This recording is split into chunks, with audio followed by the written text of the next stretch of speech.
Test 1, 2, 3. This is a test. 1, 2, 3.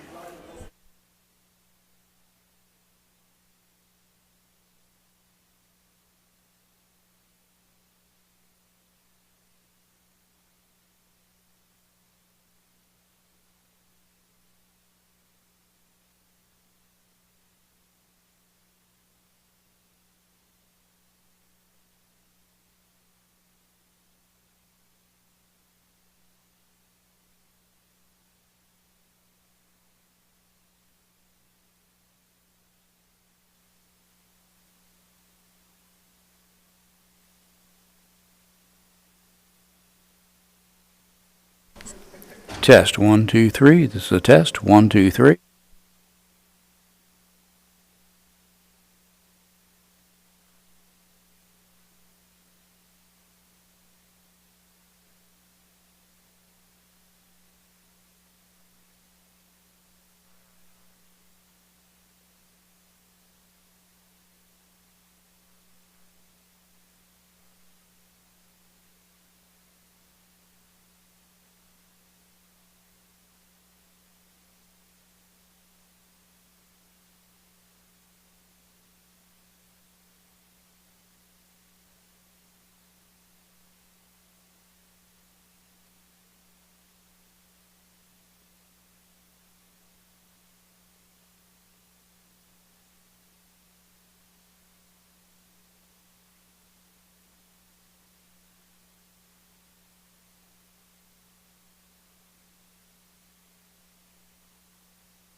When that's on, it's active.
That might go.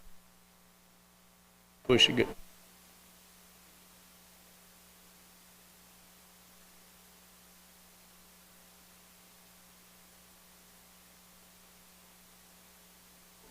When it's on, it's live.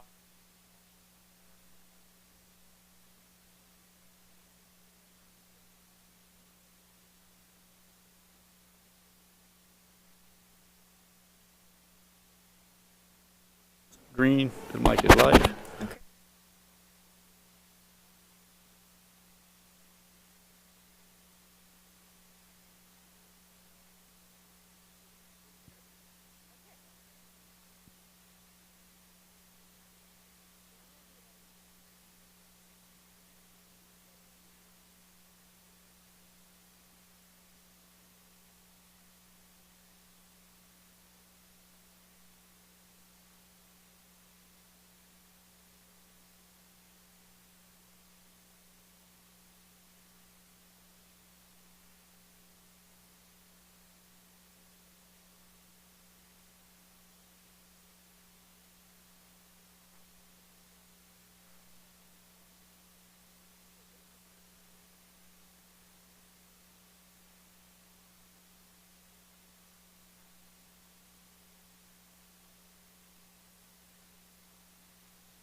Green light's on, the mic is.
Mrs. Story, you need to go back with the officer.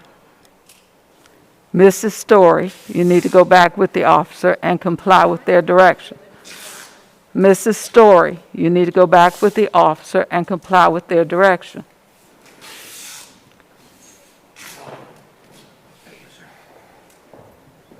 Why do we have to have drama every day? Mrs. Story, you need to go back with the officer and comply with his direction. Officers, Mrs. Story needs to be removed from the meeting. Thank you. Let me talk with Mr. Walker.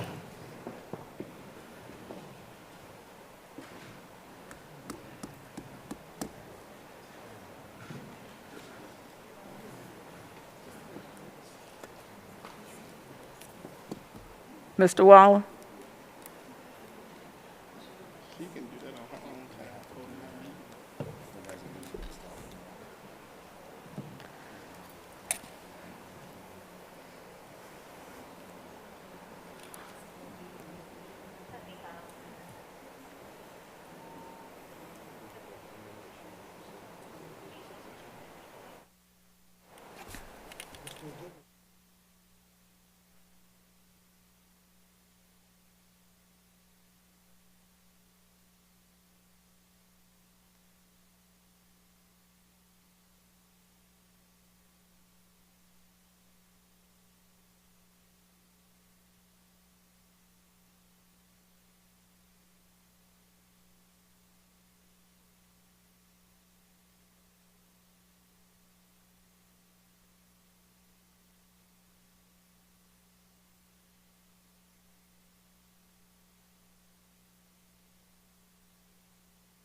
The one who's keeping the meeting from beginning.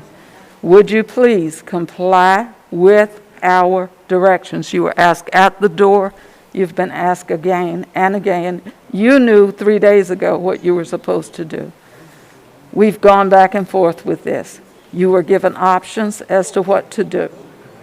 Now, Mrs. Story, would you please follow directions of the officers or put on a mask and stay with us? We would love for you to stay. I would appreciate you calling the meeting to order and then calling me out of Mrs. order. Story, I've already called the Mrs. meeting. Story, it is not up to you to give directions. It's right now, you need to go.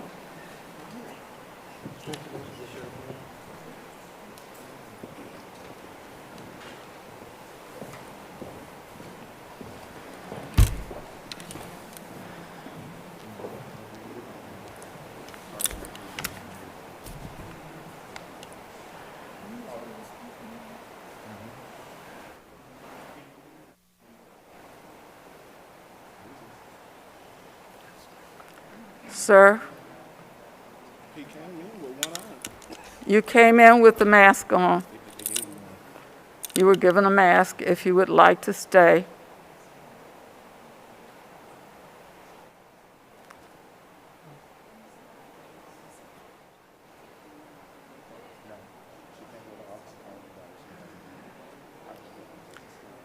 This is a school. If you would like to stay, you must follow directions.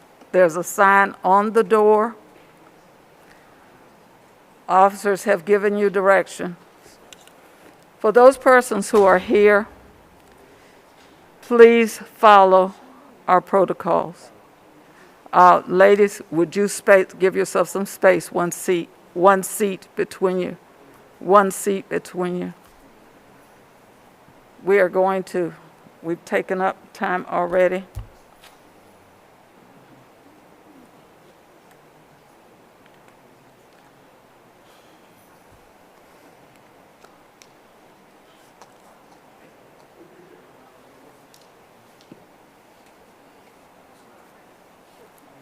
Can I run them out and get my phone and they go through this? You don't want to go out this blizzard. Yeah, I'm gonna run and go get my phone now. I gotta get. Oh, thank you, Chief. Just bring it back now.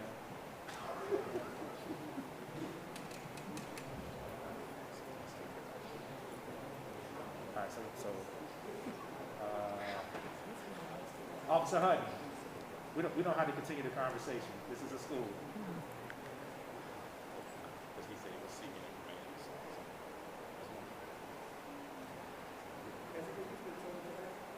Yes, please either put on your mask. If you would like to stay, you must wear a mask or you must leave.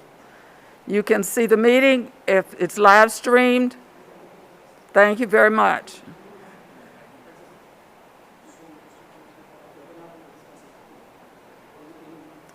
This is a work session.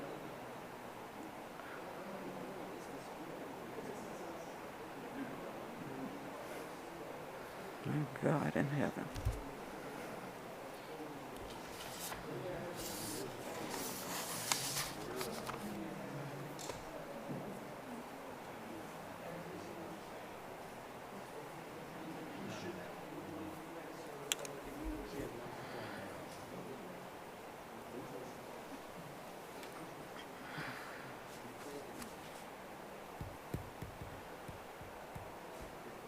Whenever you're ready. Okay.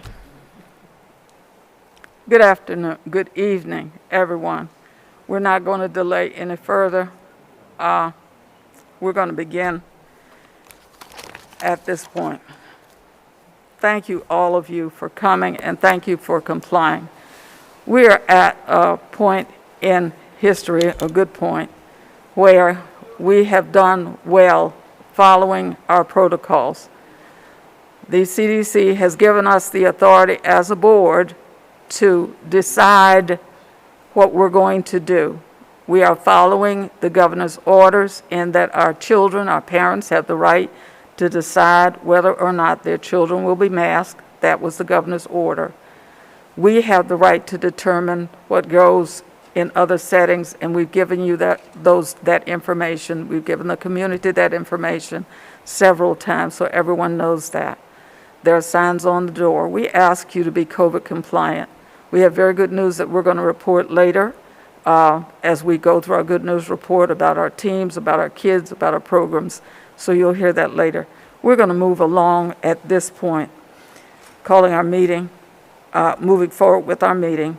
We have a Vkrp Fall 2021 Division Report, and we're going to move forward with that. Thank you. Dr. Gordon. Thank you, Madam Chair. I'm going to call to the podium Ms. Catherine P. Shawn, our Director of Elementary Leadership, soon to be Director of Elementary Leadership, who's going to talk about our Vkrp fall data as well as some information regarding our PAL scores and next steps. Ms. P. Shawn? Thank you, Dr. Gordon. Good evening, Madam Chair, Vice Chair, and school board members. I'm going to briefly share our Fall Virginia Kindergarten Readiness Program Report.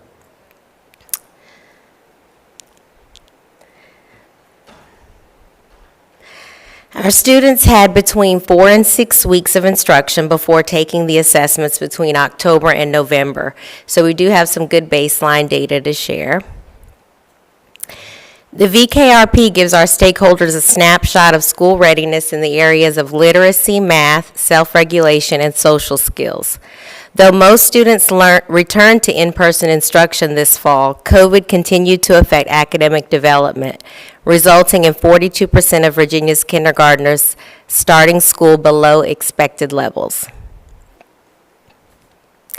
In looking at the statewide school readiness landscape, the pandemic led to instructional disruptions that disproportionately impacted historically marginalized students. We also see with the data that preschool does matter for readiness.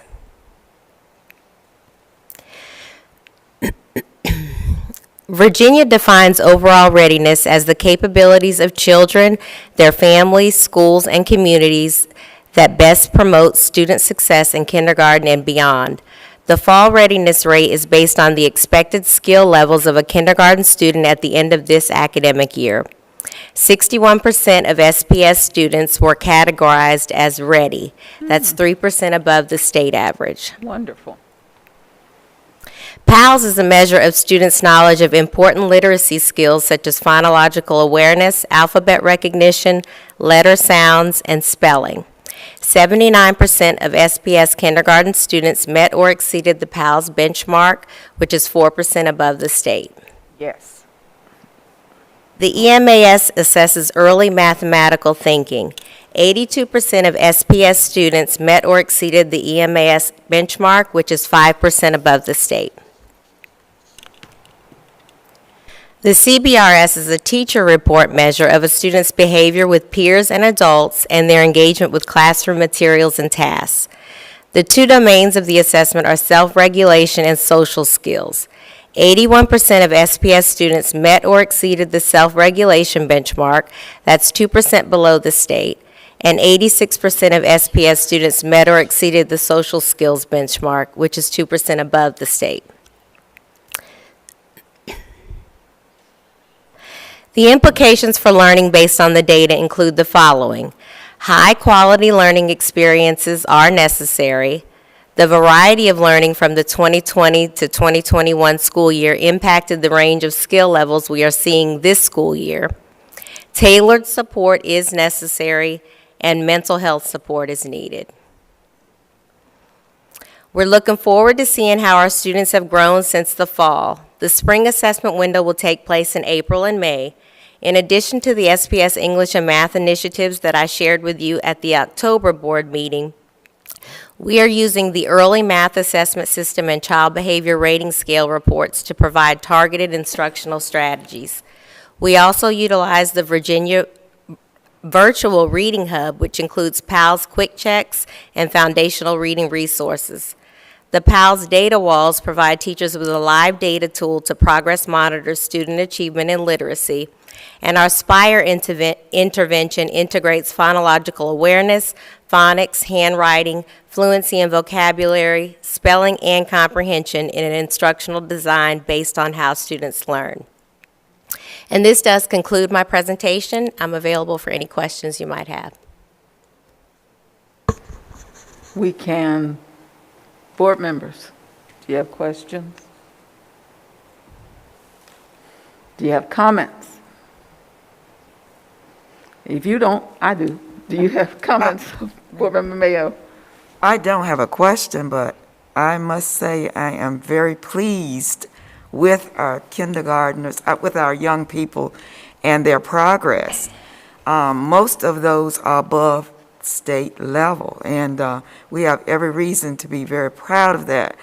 And that's because of our hard-working teachers and administrators and everybody joining together to ensure that our young people are getting what they need. And so they are well on their way, and they're going to be readers, and we're excited about that. Thank you for sharing. Board Member Jenkins. Yes, I just want to say ditto to what Board Member Mrs. Mayo said. we're excited. That's good news. We're proud of our students, and we are proud of our teachers and everyone involved for making such a great success. Thank you. I'll just say ditto. Okay. Excuse me. And also, I look forward to seeing the results in the spring, to see how much they've grown, because I know being in school makes a big difference. Yes. And those kids are really going to show us what they can do.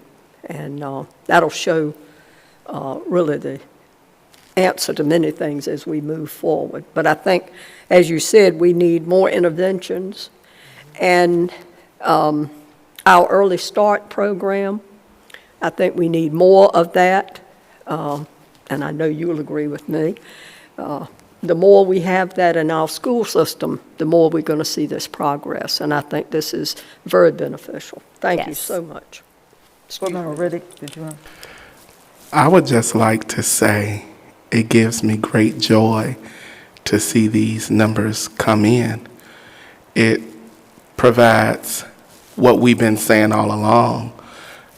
We're doing a good job at educating our students, and our students are grasping the information, and the numbers show that our children are learning and that we are not below state assessments as it has been portrayed, but that in most cases, according to your presentation, we are above the state average. So I want to take my hat off to our staff, our parents, and all community stakeholders, because it truly takes a team. And our parents as partners and our teachers as our frontline personnel to get this job done. Thank you, and a job well done, and I look forward to the spring numbers as well. Thank you. And I want to say ditto to all of that. This is just wonderful news. When I heard the news and when I saw the information, I thought this is great. It's our counter story for what's going on, and it lets people know that this works. What we're doing is working. We're putting our resources in the right places, and our children are showing us what they can do. We've done the right thing in what we've chosen to do, and we just appreciate the outcomes. So thank you, and keep doing what you're doing. Thank you.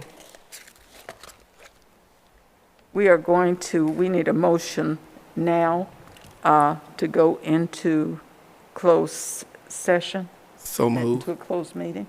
A motion is needed to go into a closed meeting to discuss the following item and subject pursuant to Section 2.2-3711 of the Code of Virginia 1950 as amended. The discussion and/or consideration of the student appeal number 2122-2, where the discussion in an open meeting would involve the disclosure of information contained in a student's scholastic record, which is authorized by Section 2.2-3711A2 of the Code of Virginia 1950 as amended. So move. Second. It's been moved and seconded that we go into closed session to discuss student appeal 21/22-2. Madam Clerk? Board members, please vote. Board Member Howell? Yes. Board Member Jenkins? Yes. Board Member Mayo? Yes. Board Member Riddick? Yes. Vice Chair Byram? Yes. Board Chair Brooks Buck? Yes. Motion passed. Thank you. We're going to go into closed session at this time. We will return.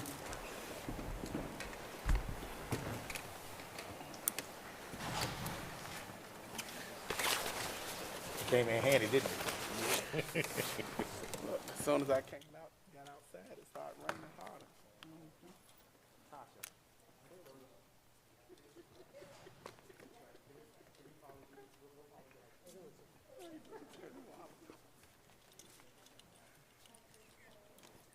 You know.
leave our property.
Mr. Waller.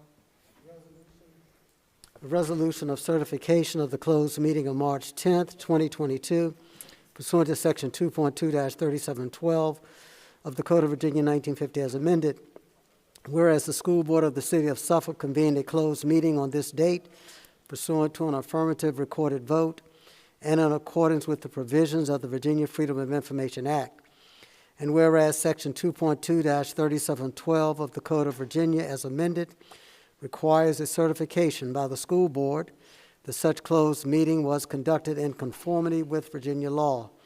Now therefore be it resolved that the School Board of the City of Suffolk hereby certifies that to the best of each member's knowledge, 1, only business matters lawfully exempted from open meeting requirements by Virginia law were discussed in the closed meeting to which this resolution of certification applies, and 2, only such public business matters as were identified in the motion convening the closed meeting were heard, discussed, or considered by the School Board of the City of Suffolk. So move. Second. It's been moved and seconded that we certify the closed meeting. Madam Clerk? Board members, please vote. Board Member Howell? Yes. Board Member Jenkins? Yes. Board Member Mayo? Yes. Board Member Riddick? Yes. Board Vice Chair Byram? Yes. Board Chair Brooks Buck? Yes. Motion passed. At this time, we will break for 20 minutes. We will break for 20 minutes. We will return to recognize our honor graduates. In the interim, ladies and gentlemen who are in the audience, we want you to bear with us. We broke for a closed hearing that ran over time, so we apologize. We do apologize for that time that we've taken. We're going to break for 20 minutes. We'll return to our places at 6:47, and so we'll begin at 6:47. We thank you for your patience with us. We ask in the interim that anyone who enters the room and would like to stay with us recognize and respect our COVID protocols. We ask you that you socially distance. As we have asked, we ask that you remain masked. If you would like to take your mask off for some fresh air, please go outside of the building. If you return into the building, you will have to have a mask on. If you do not have your mask on, you will be escorted out of the building. We thank you for your cooperation in advance, and we hope never to have this discussion again this evening. Thank you very much.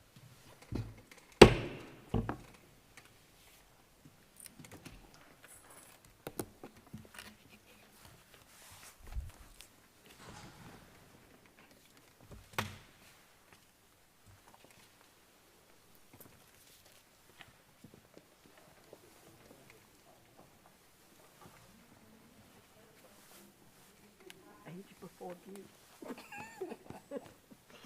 How's your job going? It's going great.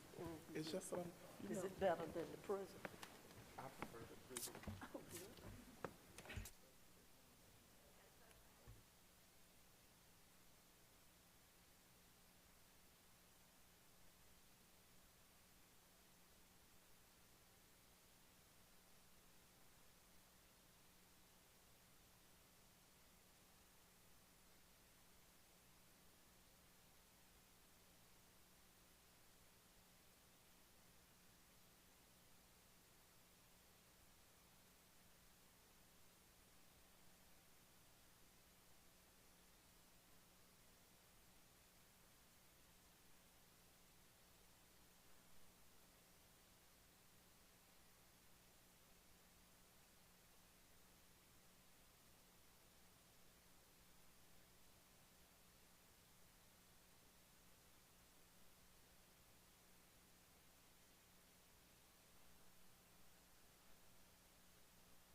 Check 1, 2, check, check, check. We good?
Ladies and gentlemen, if there's anyone in the audience already who would like to speak at the budget hearing, if you would sign up back there so that I can call your name to speak. If anybody, the public hearing on the budget, if there's anybody in the audience who would like to speak to that, you need to sign up in the back just so I can call your name.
Thank you to everyone who's here. Just as a refresher, we're going to ask everyone to listen carefully at this point in time. For those of you who've just joined us, this is a wonderful time for us. We get to recognize the Warriors, Nansemond River High School honor graduates from the class of 2022. To avoid any type of disruption, we're going to ask you to make sure you have your mask on, make sure you're socially distanced. If you are not from the same household, didn't come together, don't live together, whatever, make sure there's some space between you and the persons next to you. We want to recognize our students because they do a wonderful job. We want to recognize our staff for working with them and our parents. If we have any parents here from Nansemond River High School, we're just so pleased that you have worked with these children. All of us are a team. We're the Suffolk Public Schools family, and we consider parents, students, community members, all of our partners, and all of us are one group, and we consider you part of the Suffolk Public Schools family because you contribute to the success of our students. So tonight, Mr. Superintendent, I want you to tell us about a wonderful group of students, and they're special to me because they live in my borough, many of them. Of course, I share them with somebody down the way. A couple of people down the way. All right. Thank you, Madam Chair. I see that we already have at the podium Ms. Cruey, head lead school counselor at Nansemond River High School. I also know that we have Dr. Green, the principal, here in attendance. And at this point in time, I'll turn it over to you, Ms. Cruey. Sorry. Thank you, Dr. Gordon, Dr. Brooks-Buck. School board members, I'd like to present the Nansemond River High School class of 2022 honor graduates. Haley Adams, she will be attending Tidewater Community College and studying diagnostic sonography. Elijah Alexander will be attending Norfolk State University. Matthew Algar will attend college next year. Salma Amru, she's plans to acquire a bachelor's degree in psychology and then go directly into graduate school. Ashton Anchetta, he will attend college and play football at the collegiate level. Destiny Artist will attend college and travel the world. Lillian Aoun, she will attend and play Division I golf at Radford University as a pre-med major. Wonderful. Paige Austin will attend ODU and study dentistry. Peyton Austin plans to work at the Norfolk Naval Shipyard. Ayana Banks plans to attend college to become a registered nurse. Sadia Bassnett plans to attend a 4-year university next year. Ashanti Bill plans to attend college at ODU and become a dental hygienist. Dentrell Beal plans to attend college next year. Michaela Blizzard plans to study nursing at TCC for 2 years and then become a nurse practitioner at Liberty University. Emily Bollet plans to attend college and become a nurse. Alexis Bradshaw plans to attend ODU for a bachelor's degree in nursing. Ayana Brandon plans to attend a 4-year HBCU to study business. That's a historically black college or university. Paige Brenneman plans to attend Virginia Tech and study nutrition and exercise science. Megan Broglin plans to attend James Madison University and major in nursing. Isabella Brown plans to go to college to become a forensic psychologist. Jenna Kane plans to attend college to study agricultural economics. Chandy Campbell plans to attend college and major in computer science. Anaya Corella plans to attend VCU. Mark Caratero plans to attend a four-year college next year. Kennedy Carter plans to attend a four-year college. Rana Sarabasi plans to attend college and major in international relations. Aiden Chance plans to attend college and study business. Darren Clark plans to attend college and major in sports management and business. Davian Clifton Jr. plans to attend college next year. Jason Cooney plans to attend college and study computer engineering. Lisa Cornell plans to attend Tidewater Community College. Faith Crawley plans to attend college and major in political science. Joshua Creaky plans to attend a military institution and run track at a non-military institution. Makendra Crosby, she will be receiving her associate's degree this year. She will attend ODU in the fall and major in computer science. Haley Crowder will attend college and major in nursing. Erica Cunanan will attend Tidewater Community College. Darius Davenport Jr., better known as Kobe, will attend Tidewater Community College. India Davis will attend Hampton University and pursue a degree in journalism. Taylor Davis Posey will attend a four-year college and become a physical therapist. Lillian Dennis will attend VCU and major in anthropology. Ben Dilly Ahmed will attend ODU. Sydney Ellis will attend Hampton University on a full scholarship and run track and field. Daniel Elmore will attend college to potentially study theology. Jada Evans will study music and graphic design. Desire Everson will attend college next year. Haley Fago will play field hockey and study pre-med at ODU. Abigail Fisher will attend college and major in civil engineering. Tyler Fisher will attend the University of Virginia.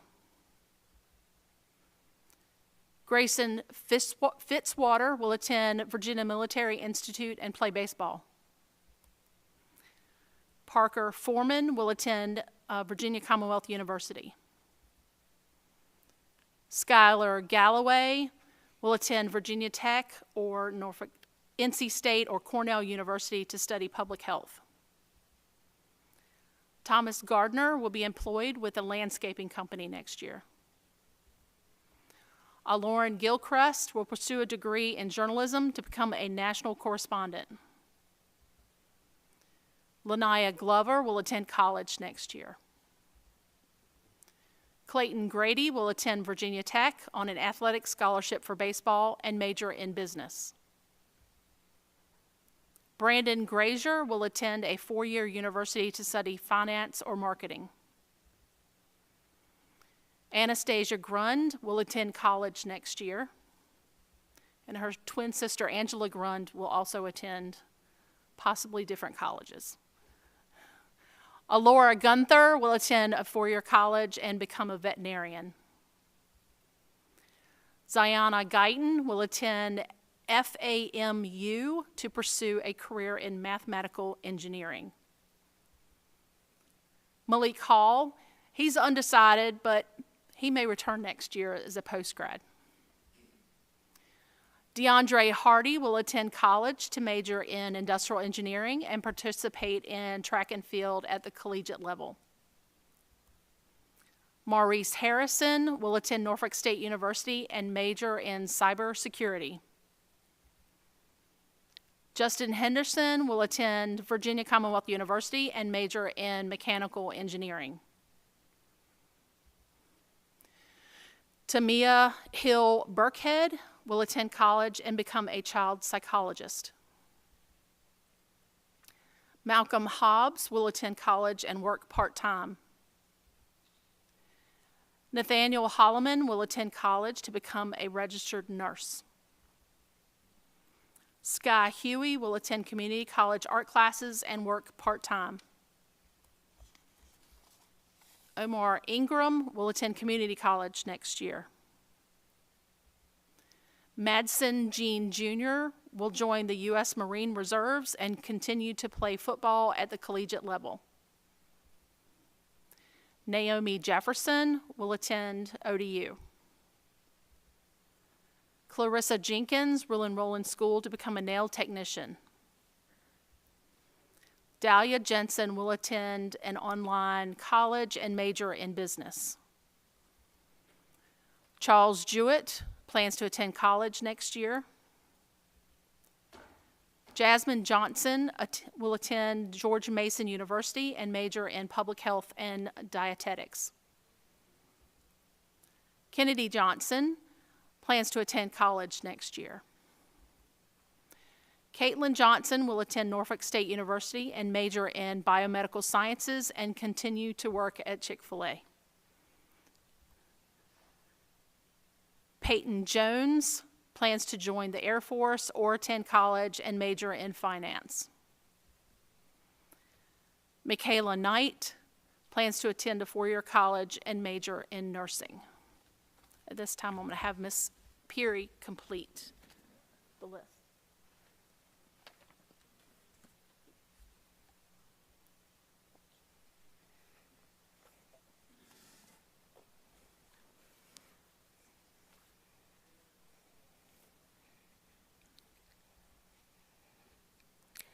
Peter Tonthai Lee.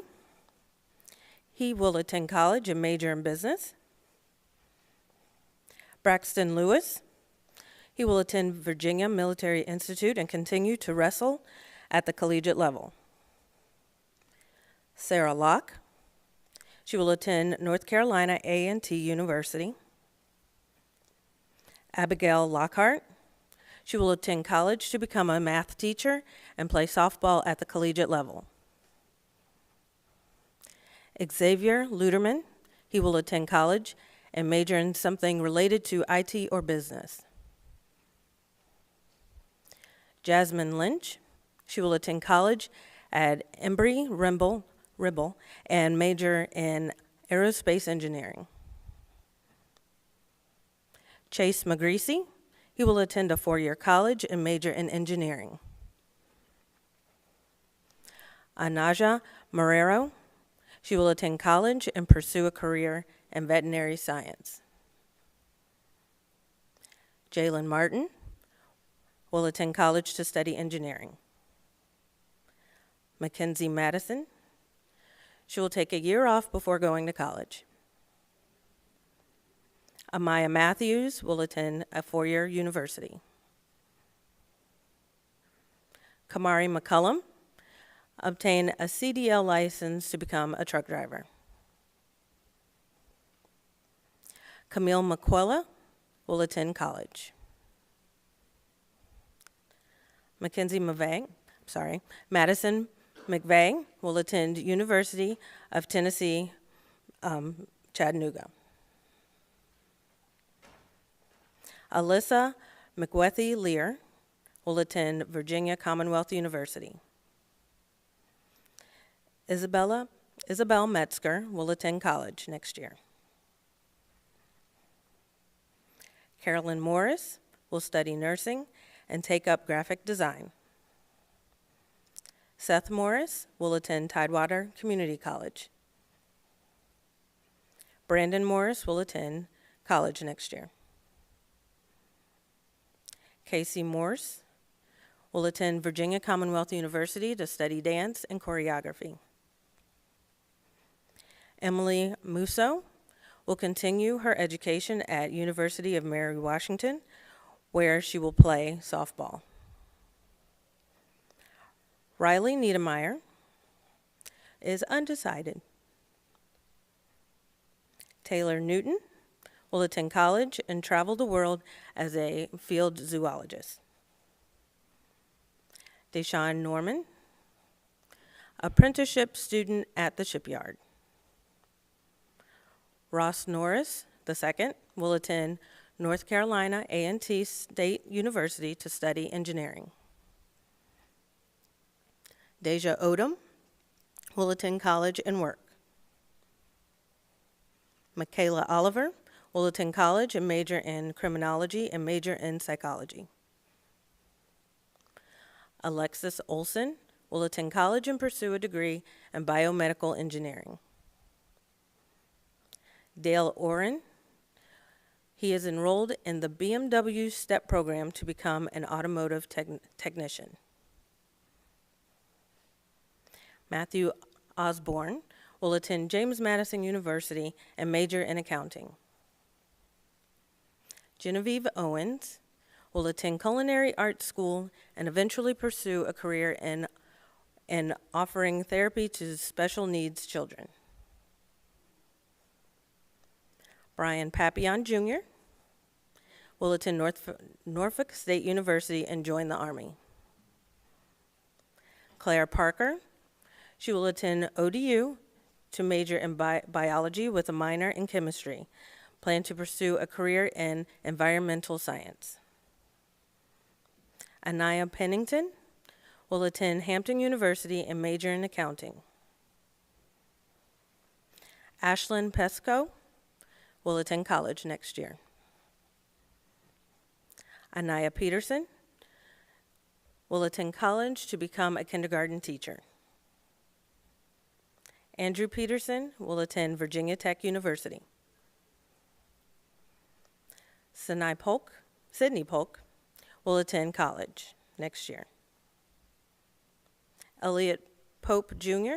will attend a four-year college. Grace Randolph will attend University of Richmond as a journalism major. Brianna Ridgway will attend college to obtain a degree in electrical engineering. Grant Robertson will attend college and major in engineering. Tia Rogers will attend Virginia Commonwealth University to study political science, followed by law school. Sanaya Roseborough will attend college, study medicine, and pursue a career as a CRNA. Joanne Rosario will attend college to study criminal justice. Amelia Ruxtella will attend Tidewater Community College.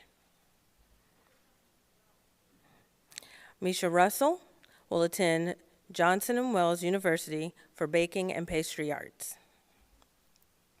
Alyssa Sample will study computer science and cybersecurity.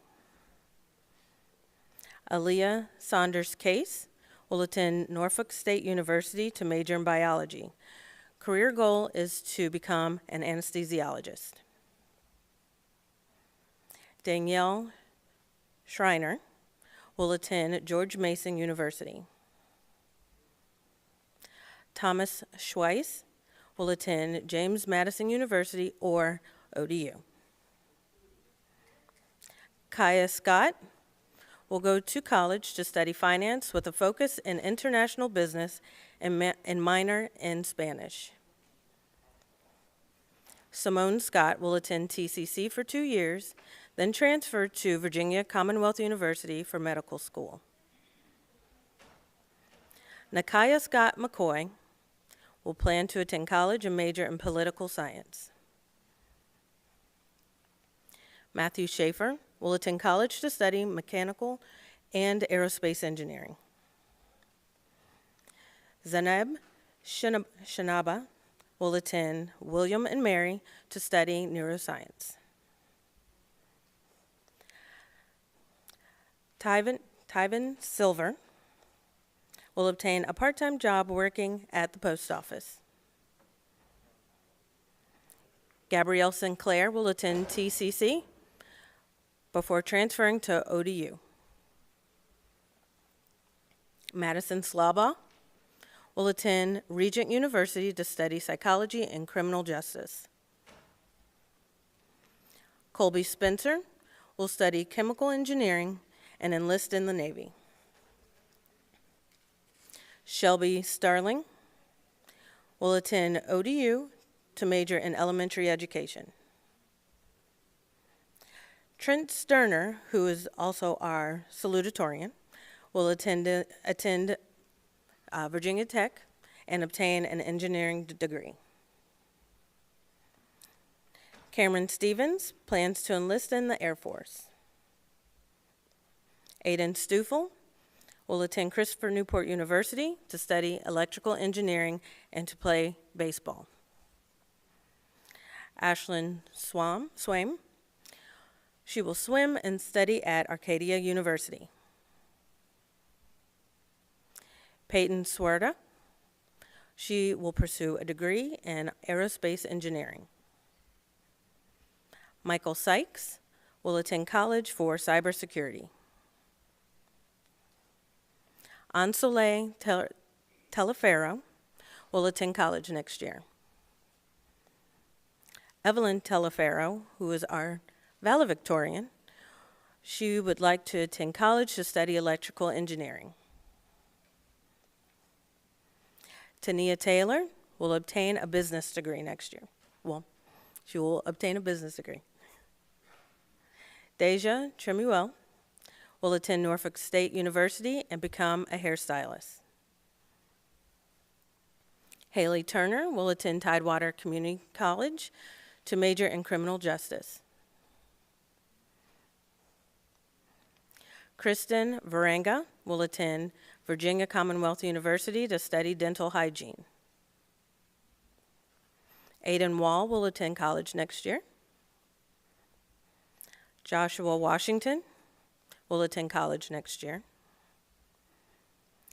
Kennedy Williams will attend TCC for 2 years and transfer to a four-year university. Brandy Williams will attend four-year university to major in vocal performance or criminal justice.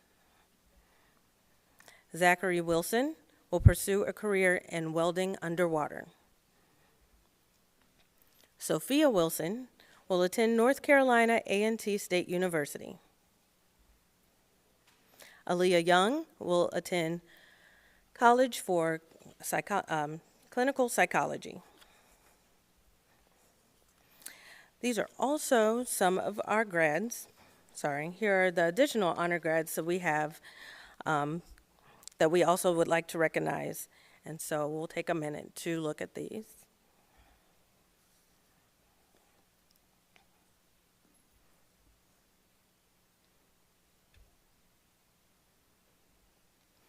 And again, we'd like to congratulate the Nansemond River High School class of 2022 honor grads.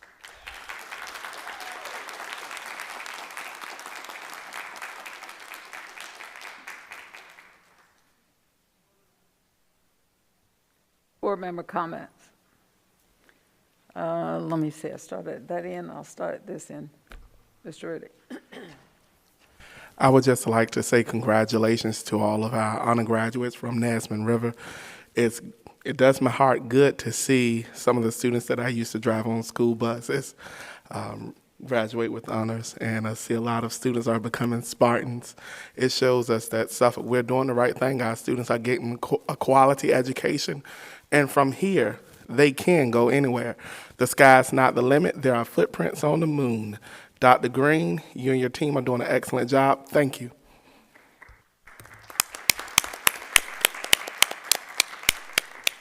Ms. Howell. I would also offer my congratulations to the graduates and their parents and the teachers that have steered them along the way. About 27 years ago, I was in their shoes and itching to just be done with it all.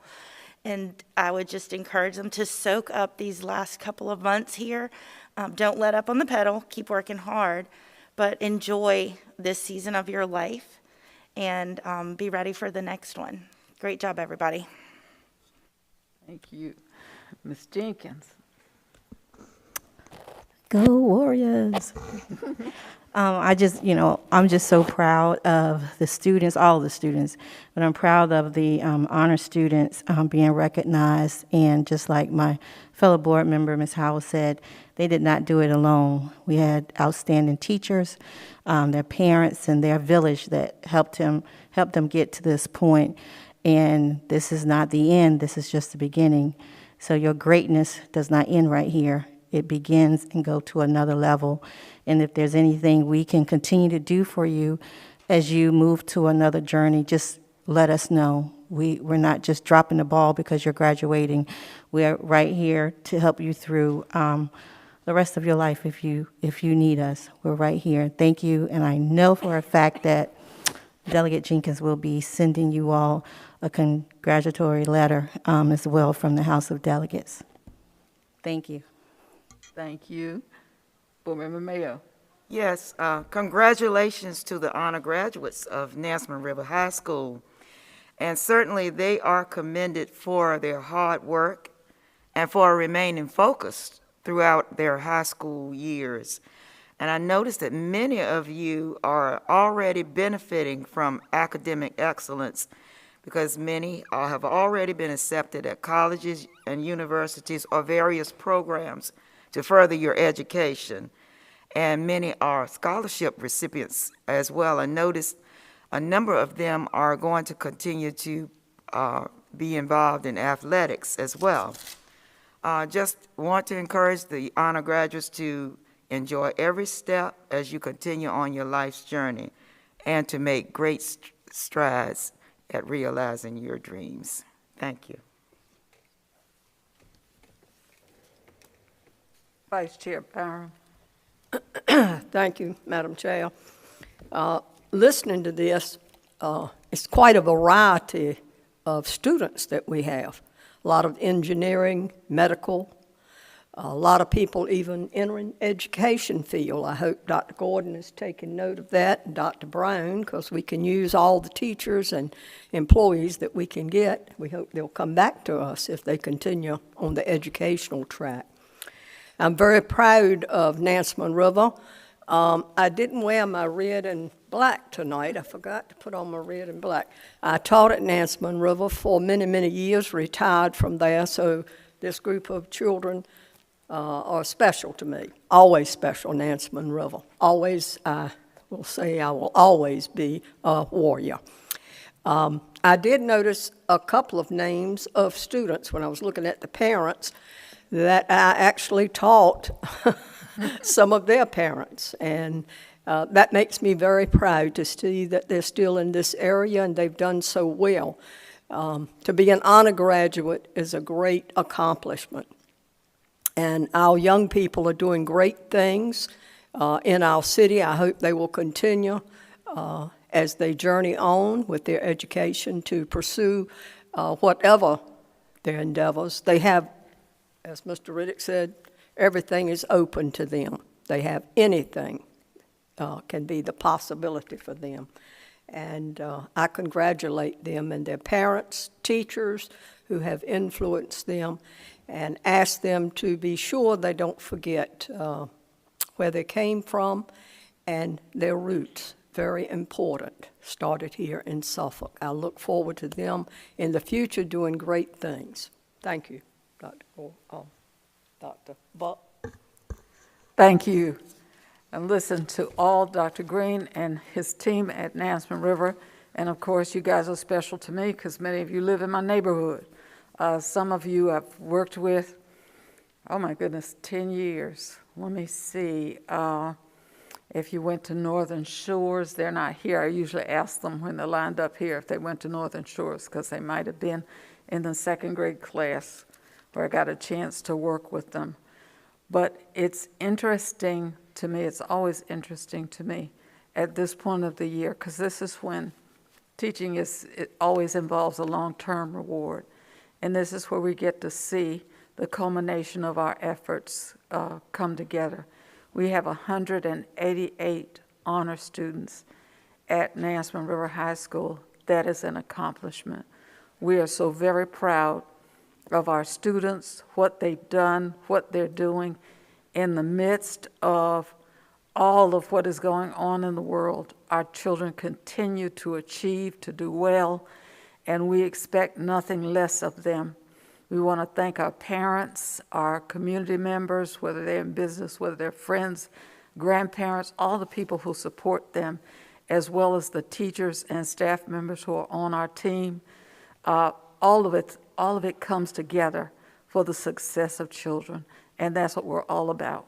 So we're just pleased to have this opportunity to say thank you to everyone who helped these young people get to where they are today. They will need our support from now on, and they can always come back to Suffolk Public Schools. I wrote the names down, as a matter of fact, of those people. So Ms. Locke, if you're listening, we want to see you when you come back and become a math teacher. And Ms. Peterson, we want to see you if you come back and become a kindergarten teacher, because we know we can use you if you come back home. So I wrote those two names down, the counselors and Dr. Green, wherever you are. So if they come back to this area, let them know that we'll be recruiting. We'll be looking for them when they finish their college education. We are just so pleased to acknowledge them and the hard work that all of you have done to get them to the point where they are today. Thank you so much, and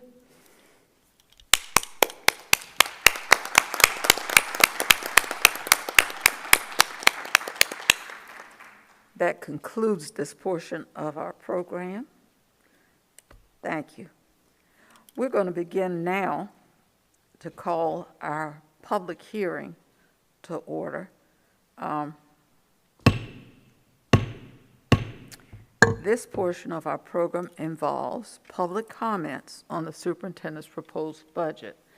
I do have the names of persons. There are blue slips back there. Now, there are two things that will happen.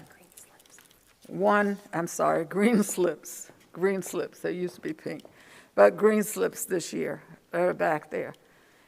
If you would like to address the board for the public hearing on the budget, you need to fill out a green slip that's back there where I'm pointing. Okay? Raise your hand back there. Is that Ms. Hicks back there? Yes. If you would like to speak to that on the budget, fill out one of these forms. The only reason you're filling it out is so I can have your information. I can call your name up here. Okay? If you'd like to speak to the budget. In between speakers, when you come forward, we have asked you to follow our protocols. You will have your mask on when you come up to the podium. You may take it off while you speak. We ask you to put it back on when you finish speaking and return to your seat. If you are here in the auditorium, we ask that if you need to take a breath of fresh air and come out, because nobody loves wearing these things, we do it for safety reasons. If you would like to step out, get a breath of fresh air, come back in the building, that is permitted. That's not a problem. We do this so that no one will ask this again. You don't have to. We don't mind sharing with you. We have done a great job in Suffolk with this. Our kids are playing, they're winning games, we get our extracurricular activities going on, but we have 29% in 6 buildings. We still have people coming with COVID, students and employees. We're trying to eliminate all of that, and nobody's comfortable like this, but this is what life is like right now. It doesn't have to be always, that's not what we expect, but it is right now. So we just ask you to respect the fact that we're trying to do the best that we can. If you need to take a breath, go out, take a breath, come back in and join us. Thank you very much for respecting that. We're going to call to the podium at this time to speak Ms. Carly Bosco. When Carly is finished, we're going to wipe off the podium, wipe off the mic, and then allow the next person who's called to come up and speak. Ms. Bosco.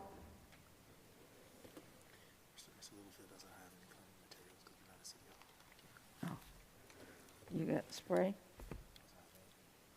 Oh, Ms. Bosco.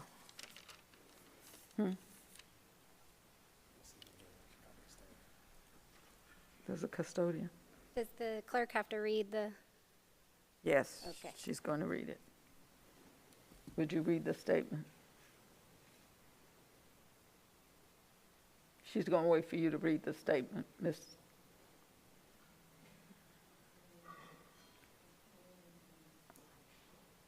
She's waiting on you to read the statement.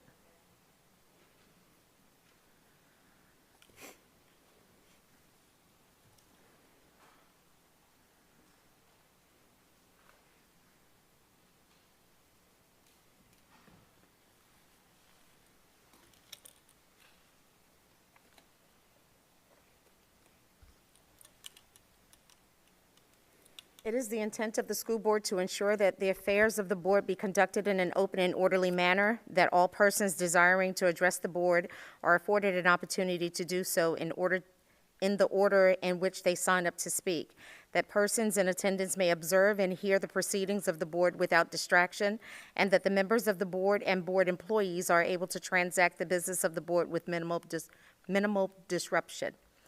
Any persons addressing the board shall, 1, confine their comments to matters germane to the business of the school board of the City of Suffolk. 2, refrain from words or statements from which their usual construction and common acceptance are construed as insults intended to incite violence or breach of the peace. 3, refrain from obscenity, vulgarity, or other breach of respect. 4, comply with the time limit for public comment as set by the board, which can be up to 5 minutes, unless the board, through the exercise of its discretion, decides to allow less than 5 minutes for public comment. 5, refrain from cumulative or repetitive remarks. And 6, refrain from making any comments regarding any pending student discipline or employee grievance matters. The appropriate forum for such matters is the applicable administrative hearing provided by state law or, where appropriate, court proceeding. Expressive activities including but not limited to petitioning, picketing, displaying signs or posters, solicitation, demonstrating, pamphlet distribution, and conducting polls shall not be permitted in the board chambers, the board conference room, the waiting areas and corridors adjacent to the chambers and conference room, the school board administration building, or any school building in which the board is meeting. Persons addressing the board may deliver to the board or its clerk written materials, including reports, statements, exhibits, letters, or signed petitions, and may also make use of the chart, of any chart or graph during their verbal presentation. The school board welcomes comments from the public as appropriate. Board members will listen to public comments but will not comment, deliberate, or take action on them. The school board chair may direct the superintendent to investigate items and report back to the school board at a subsequent meeting. The chairman or other presiding officer shall preserve decorum and shall decide all questions of public order subject to appeal to the board.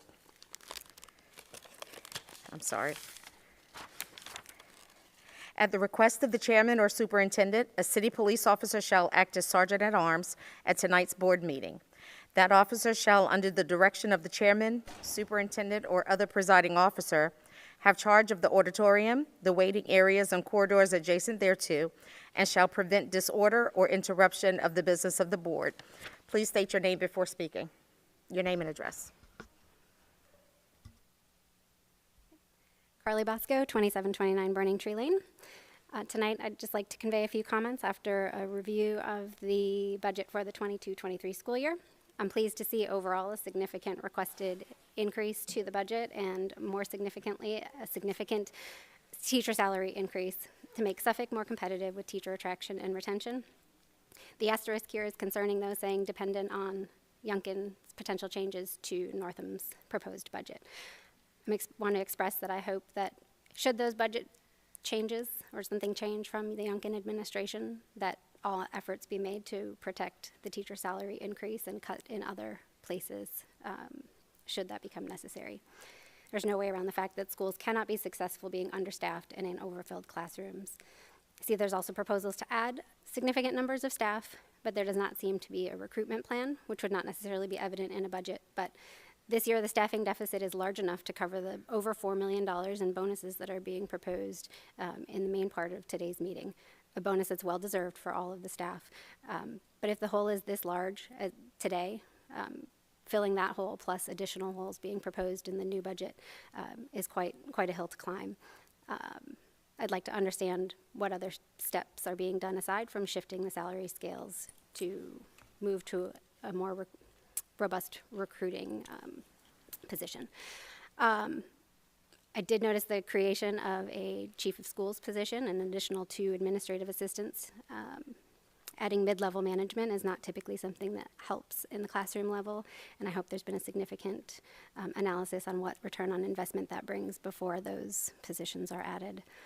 And finally, I'd like to advocate that at least a portion of the budget that's set aside for social emotional learning, a long overdue element for kids' development, and I'm so glad that there's at least one silver lining from COVID, that this is something being brought into the classroom for children to learn emotional regulation, conflict management, and all of the things that SEL entails. There are tons of community partners that can be leveraged in these pursuits, rather than just relying on classroom teachers to learn how to teach these skills to the students. For example, in Isle of Wight, they have portioned some of their SEL funds this past year for all eligible girls and interested girls to participate in Girls on the Run. It's completely funded by the district, including transportation home after practices for the girls who are participating in that. It's an organization with a well-established curriculum right in this vein. There are other examples of other existing community organizations who have already done the work to build these curriculums and can be successful partners, and I really hope that the district is reaching out to those rather than reinventing the wheel. So that's my comments for this portion. I'll see you soon. Thank you.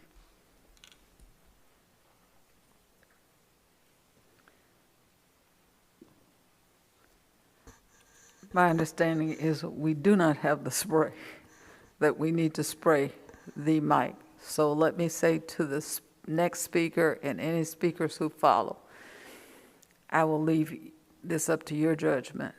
If you would like to remain masked while you speak, we can hear you. If you feel comfortable taking your mask off while you speak, we're going to look for some products to clean. But if we don't have any products in the building to clean, if you feel comfortable coming to the podium and speaking with your mask on, you can. If you feel comfortable taking it off, you may do so. The next speaker is Deborah Wallstrom, Dr. Deborah Wallstrom.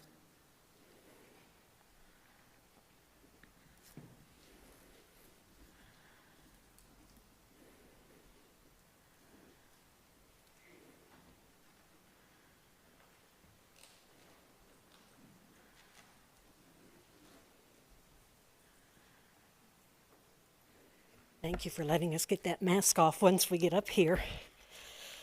I appreciate it. Well, good evening, board members and superintendent.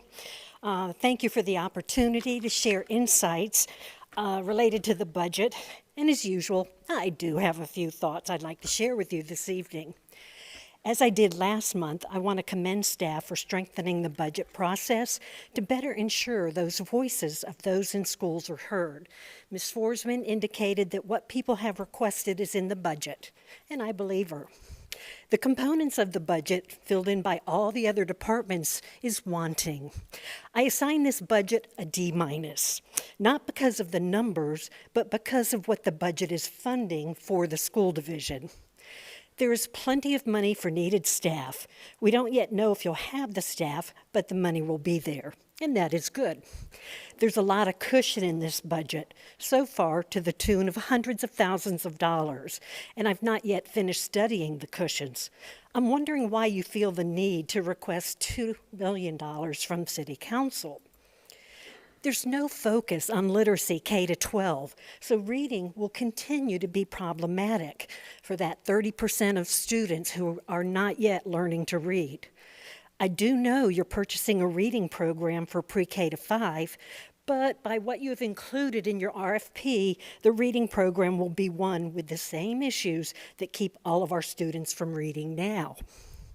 There's continued focus on differentiation, though you do not have evidence of this working. It looks like PBIS will continue to be a focus, even though we know it's a failing program that teachers don't like. Somebody probably told you to use PBIS, as federal grants and even our Department of Education will often recommend PBIS as though it's a program that will work in Suffolk. There is no evidence that the decisions in the budget are from program evaluations that tell you how programs are working. I'm actually surprised that you have not yet been called out by Title I, as you do not have the required evaluation of programs nor the comprehensive needs assessments as required by federal law. Rather than focusing on teaching best first, you continue to intervene with students. Are students struggling in math? You'll intervene. What about the 10th grader who cannot read well enough to be successful in his courses? You'll intervene. What about the special education student struggling with writing? You'll intervene. You will work around the struggles that students have without really figuring out any working solutions. You cannot intervene your way to high academic achievement. Rather than focusing on a reading curriculum and program, you'll intervene with students and maybe somehow they'll all learn to read.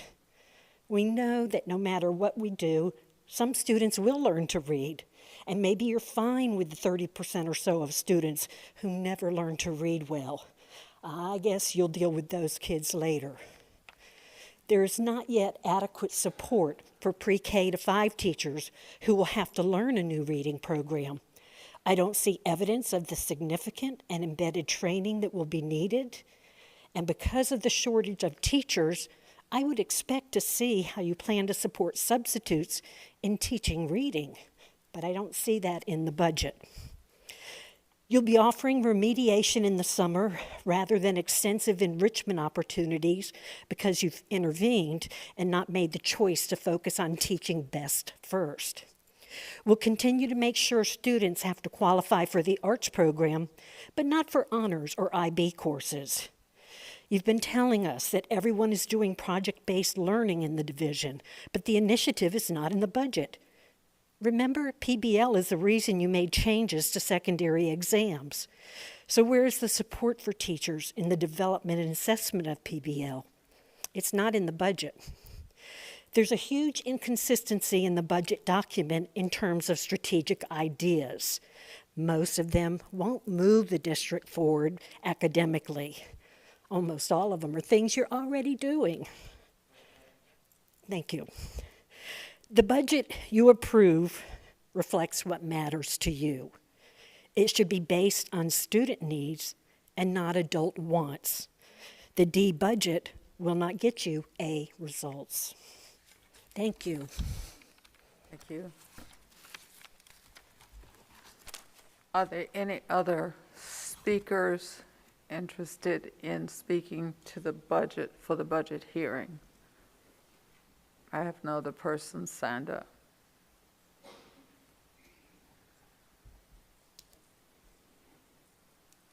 Any other speakers interested in the public budget hearing?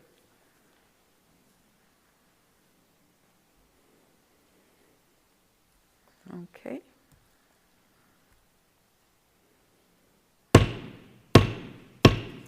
Portion of the meeting is closed. I'd like to welcome you as we reopen the regular meeting.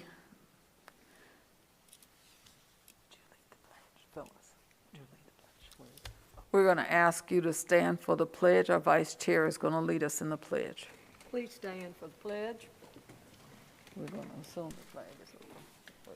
I pledge allegiance to the flag of the United States of America and to the republic for which it stands, one nation, under God, indivisible, with liberty and justice for all. Thank you.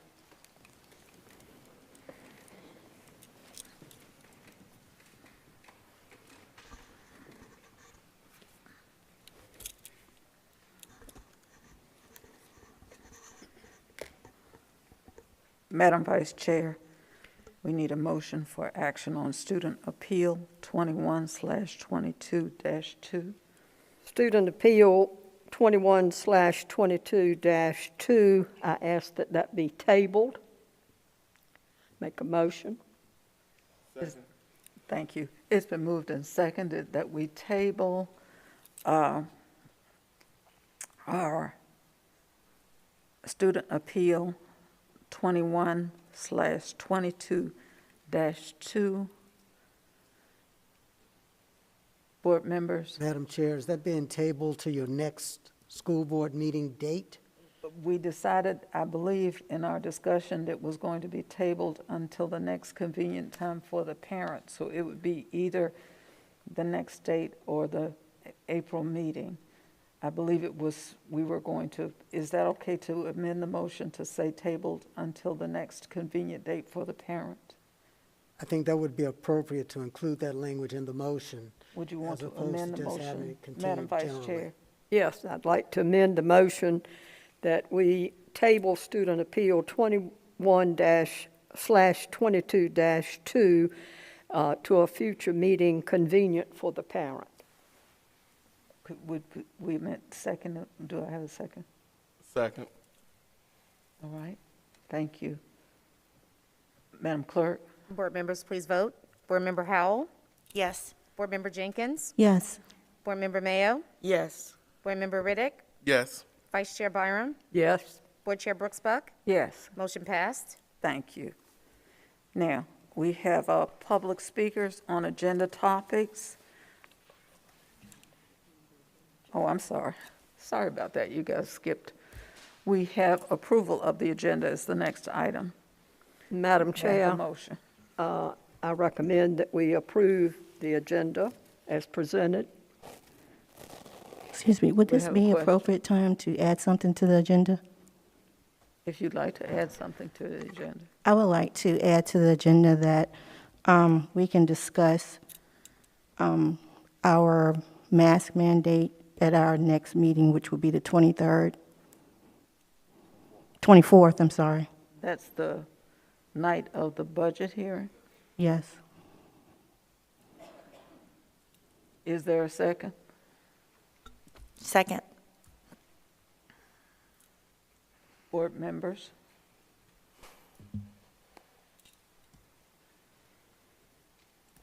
Are there any questions?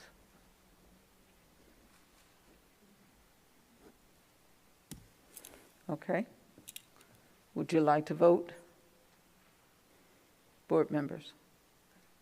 Madam Clerk? Board members, please vote. Board Member Howell? Yes. Board Member Jenkins? Yes. Board Member Mayo? Yes. Board Member Riddick? Yes. Vice Chair Byram? Yes. Board Chair Brooks Buck? Yes. I'm sorry? I said yes. Motion passed.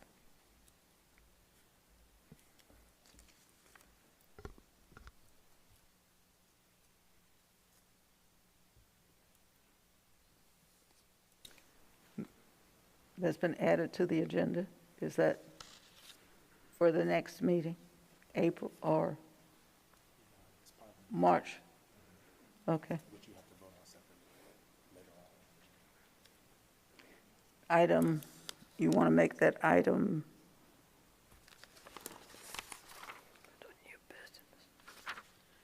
Under new business. Okay. We want to make it item 6.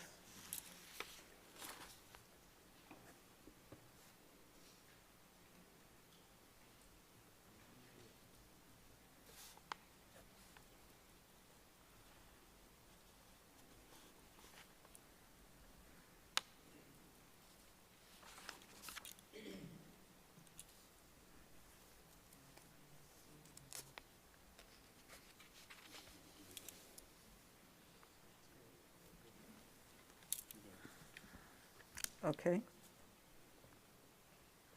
Now you want to vote on the agenda. We need another vote for the agenda.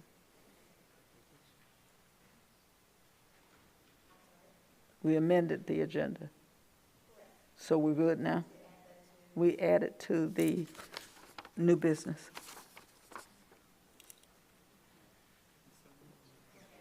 But we just amended it so that we can just add the date. That's the only thing we're doing for discussion. Okay. We're not discussing it tonight, it's just adding the date. So we don't need to add that as an item because we're discussing the date when we're going to have it. It doesn't need to be added as an item, we're just adding it. We're just adding this for discussion of the date at the next meeting. Madam, Is that correct? I believe what the motion does is that the motion puts this on the agenda for you all to have a discussion about it, whether or not you're going to actually have it heard on the date that has been suggested. Okay. So it would be appropriate to put it under new business right now. As item 6. Item 6. Right, And that okay. will then be for a later discussion by you, whether or not you want to actually have that done on whatever On the that agreed date. upon date. Okay. So we'd be discussing the March 24th date. On the date, we'd be voting on the date. That's all we're going to do is to vote on the date. Okay.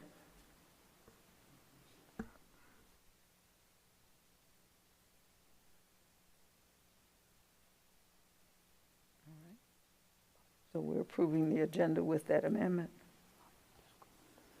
So now we're ready for public speakers on agenda topics.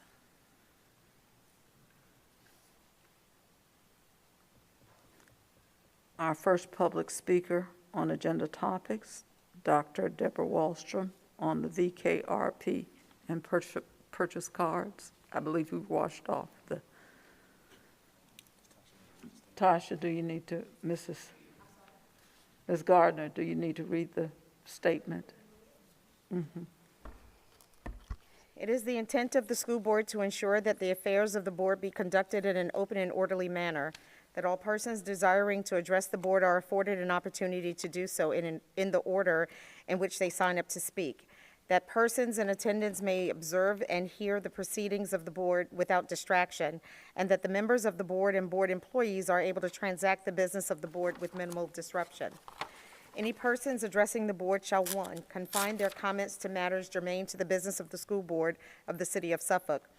2, refrain from words or statements which, from their usual construction and common acceptance, are construed as insults intended to incite violence or breach of the peace. Refrain from obscenity, vulgarity, or other breach of respect. 4, comply with the time limit for public comment as set by the board, which can be up to 5 minutes unless the board, through the exercise of its discretion, decides to allow less than 5 minutes for public comment. 5, refrain from cumulative or repetitive remarks. And 6, refrain from making any comment regarding any pending student discipline or employee grievance matters. The appropriate form for such matters is the applicable administrative hearing provided by state law or, where appropriate, court proceeding. Expressive activities including, but not limited to, petitioning, picketing, displaying signs or posters, soliciting, demonstrating, pamphlet distribution, and conducting polls shall not be permitted in the board chambers, the board conference room, the waiting areas and corridors adjacent to the chambers and conference room, the school board administration building, or any school building in which the board is meeting. Persons addressing the board may deliver to the board or its clerk written materials, reports, statements, exhibits, letters, or signed petitions, and may also make use of any chart or graph during their verbal presentation. The school board welcomes comments from the public as appropriate. Board members will listen to public comments but will not comment, deliberate, or take action on them. The school board chair may direct the superintendent to investigate items and report back to the school board at a subsequent meeting. The chairman or other presiding officer shall preserve decorum and shall decide all questions of public order subject to appeal to the board. At the request of the chairman or superintendent, a city police officer shall act as sergeant-at-arms at tonight's board meeting. The officer shall, under the direction of the chairman, superintendent, or other presiding officer, have charge of the auditorium, the waiting areas, and corridors adjacent thereto, and shall prevent disorder or interruption of the business of the board. Please state your name and address before speaking. Thank you. My name is Deborah Wallstrom at 137 Pitch Cattle Point Circle. Earlier this evening, you had an opportunity to hear an update on Virginia's kindergarten readiness program, the Vkrp. The tool used to determine whether students are on track for reading is the PALS assessment, something I know the superintendent prefers not to discuss in public. If you are serious about teaching students to become good readers, you must discuss this in public. We need to hear your thinking. I am so concerned about reading in our school division.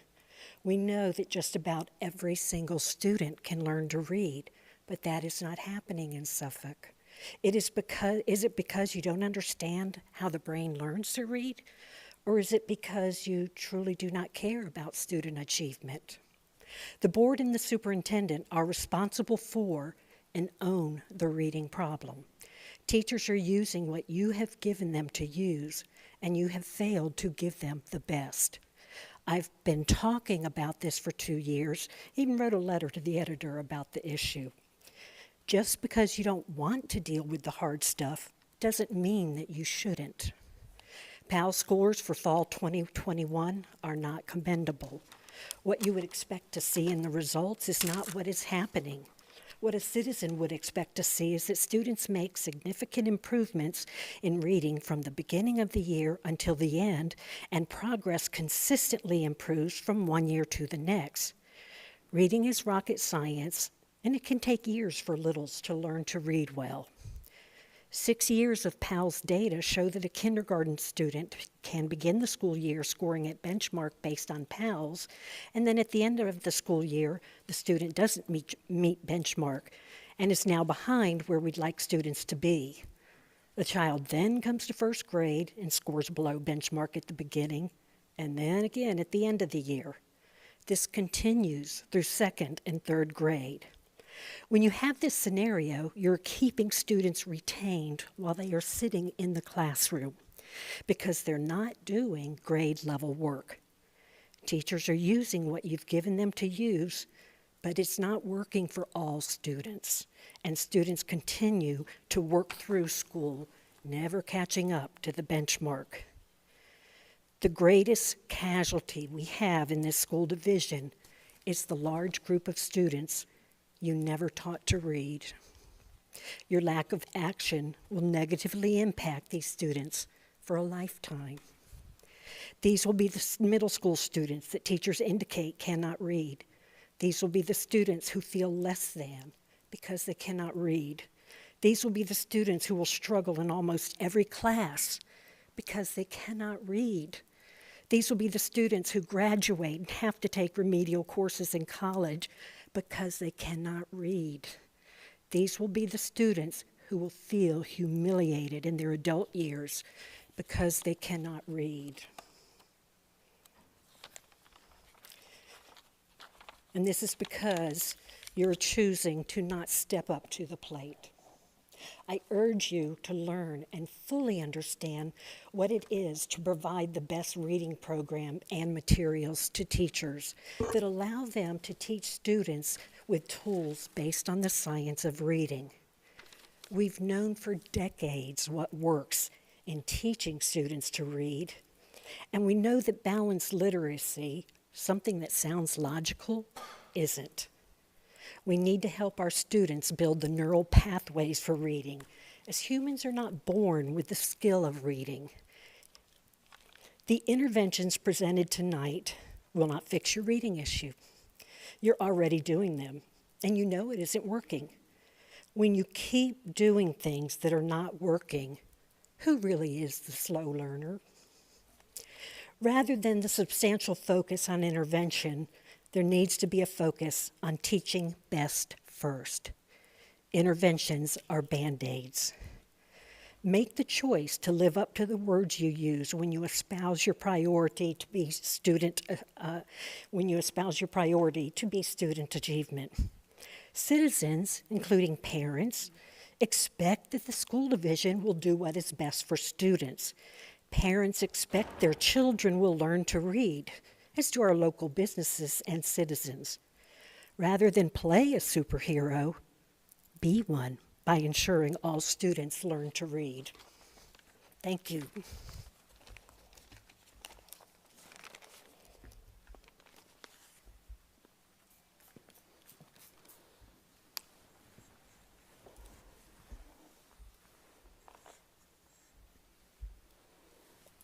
At this point, we will have reports by the superintendent.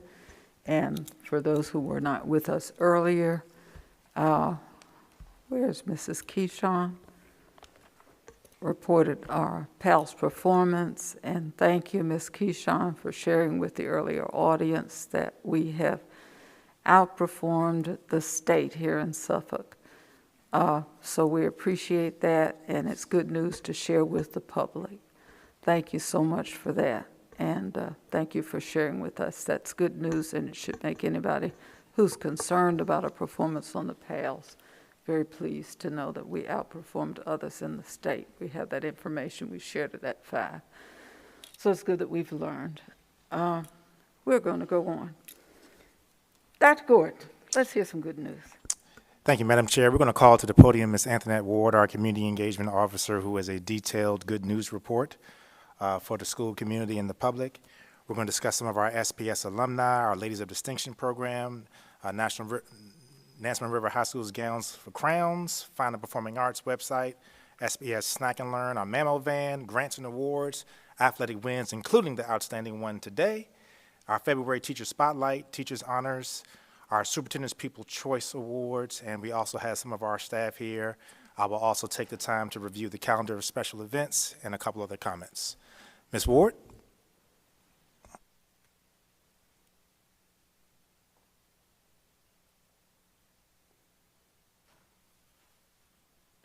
All right, thank you, Dr. Gordon. Good evening, Madam Chair, Madam Vice Chair, members of the board, and those attending the school board meeting this evening. I'd like to start our good news report with our alumni highlights. Mr. Ryan Foster.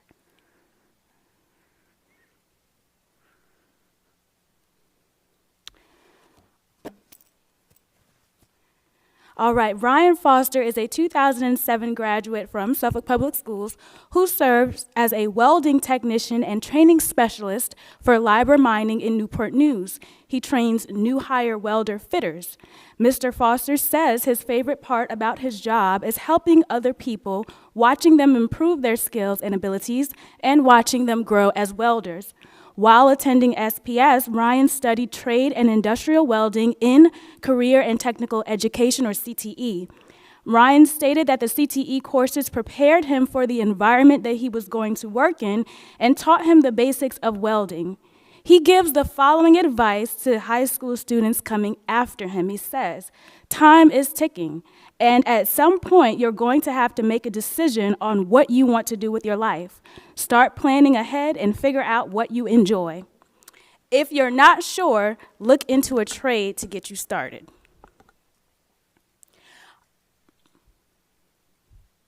Our next alumni highlight is Mr. Nathan Richardson. Nathan Richardson is a 1978 graduate from Forest Glen High School who is an accomplished poet and established author.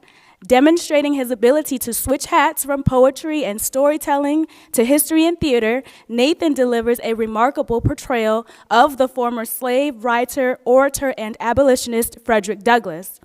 Mr. Richardson gave an outstanding performance at Lakeland High School for Black History Month last month and had several students to participate in his presentation by volunteering to come on stage and by asking questions afterward. Mr. Richardson stated, "As I grew up in Buckhorn with a family of storytellers and I was a kid listening, I became a poet and started reciting poetry. I had no idea that I was going to become Frederick Douglass, but one thing I did know is that I respected my potential to become something."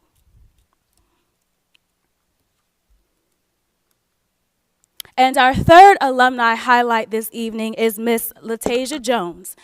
Latasia Jones is a 2004 graduate from Kings Fork High School and the first Black recipient of a Doctor of Philosophy degree at the Florida State University College of Medicine. During her years at FSU, she worked under the Jim and Betty Ann Rogers Eminent Scholar Chair of Developmental Neuroscience in the Department of Biomedical Sciences. Jones successfully defended her dissertation on dystonia, a disease causing involuntary muscle contractions, and was awarded her degree in neuroscience in August 2017. Her path actually began at Virginia State University, where she earned her bachelor's degree in biology. And today, she is honored with a statue at the Smithsonian in Washington, D.C. for her advocacy for diversity in STEM. Latasia Jones says she talked a lot when she was in middle school, in her middle school science class. And who would have thought that she would find a way to serve as a global role model in STEM? The Smithsonian's unveil of the 120 statues of women in STEM commemorating Women's History Month was also featured in the Today Show, or on the Today Show. The museum called the historic exhibit titled #IfThenSheCan the largest collection of statues of women ever assembled.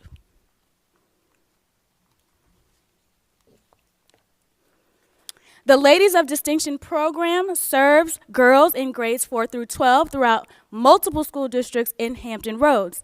And February 7th through 11th, participants in the Ladies of Distinction Character Education and Mentoring program engaged in a healthy competition among several participating schools. In observance of American Heart Month, participants were presented with custom Walk In It ink trackers and encouraged to become more intentional about their social, emotional, mental, and physical health. Among the 30 Ladies of Distinction location, the highest numbers of steps were logged from 8 schools, which included the following schools from SPS. Florence Bowser Elementary, 590,846 steps.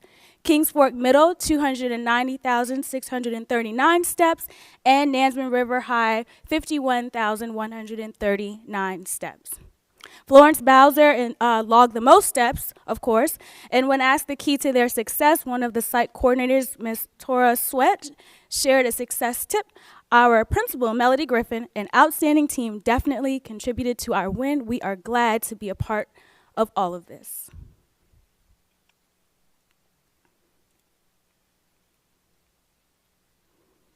Nansemond River High School DECA chapter is in partnership with Tamaya Davis, Inc. and C3 Concierge, LLC in hosting the 2022 Gowns for Crowns prom dress giveaway event this Saturday.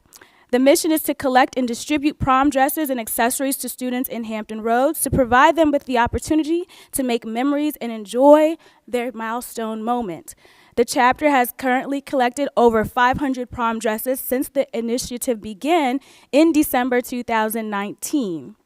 This year, the team is excited to receive support of their prom fairy godmother, Miss Coco Cheryl Gamble of the legendary R&B group SWV, who will be presenting one young lady with a prom gift. And a special shout out goes to Miss Candace Creedle, the Nansemond River DECA co-advisor. Ms. Jolene Neighbors, our supervisor of fine and performing arts, has created a one-stop shop, if you will, for all things FPA.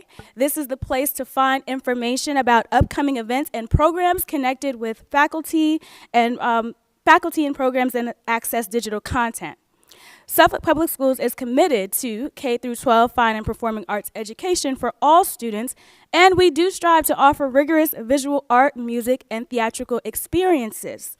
We believe that the arts are a primary component of all students' education. For more information, please contact Ms. Dr. Jolene Neighbors, our supervisor of fine and performing arts. The American Diabetes Association, in partnership with the OBC Healthcare Foundation Wellness Grant Initiative, has provided snack and learns for our bus drivers, cafeteria staff, and custodians. Staff have learned the importance of diabetic care, nutritional choices, and exercises for a healthy lifestyle. There were a total of 65 participants across the 2 sessions that were held in December and February, and the final session will be held in April. Chesapeake Regional Mammal Van provided mammography services for SPS staff. There were about 30 staff members to receive services. The Mammal Van has serviced SPS staff since the fall of 2019. John F. Kennedy, Kings Fork High, and Lakeland were outstanding hosts for the event, and there are plans for the Mammal Van to return to SPS again at a later date. And Jet Dental made a visit to our new operations center and serviced our bus drivers, cafeteria staff, custodial staff through a wellness initiative grant also provided by the OBC Healthcare Foundation. Staff received dental cleanings and a few fillings too. 22 patients were seen in an 8-hour period. Our SPS wellness team, supervised by Ms. Ann McCoy, plan on offering the Jet Dental service as an option to all SPS staff again in August. Of course, we can't forget our student athletes, so we want to congratulate the following teams on an outstanding season. Nansemond River High School Boys and Girls Indoor Track and Field 5A State Champions, Nansemond River Wrestling Regional Champions, Kings Fork High Varsity Girls Basketball 4A Regional Champions, also Kings Fork High Varsity Boys Basketball Team 4A Regional Champions, and the Lakeland High School Varsity Girls Basketball Team 3A Regional Champions. And the Virginia High School League announced their 2021 Class 5 All-State Cheer Team. All students from Nansemond River High School, Ms. Megan Broglin, Taylor Davis Posey, Anaya Pennington, and Michaela Oliver. We definitely also want to acknowledge that the Nansemond River Swim Team sent 14 swimmers to the state competition. And of course, we cannot forget to send congratulations to our varsity Lady Bulldogs for winning the state title this afternoon.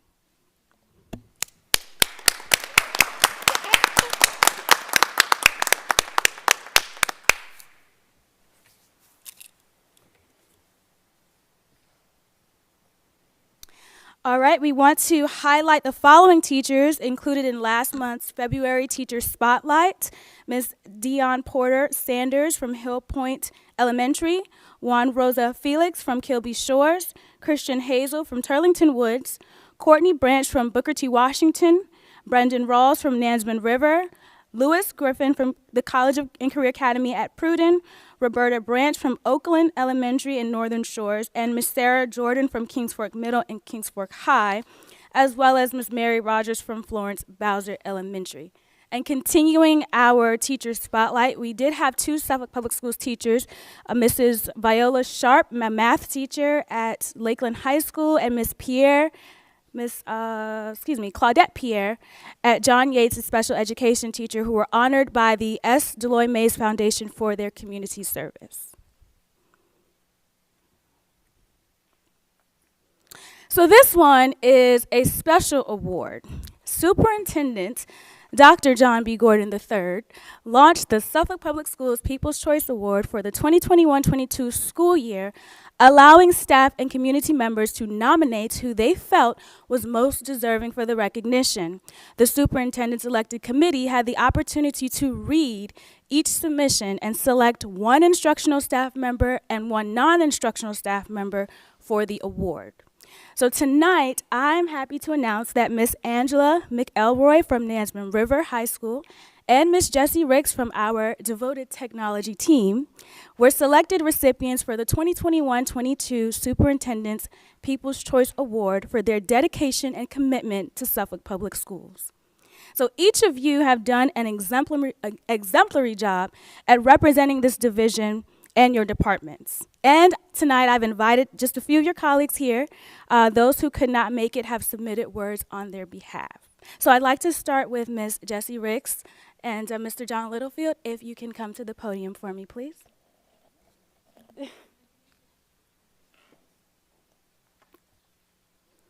And we can congratulate her. That's a big deal.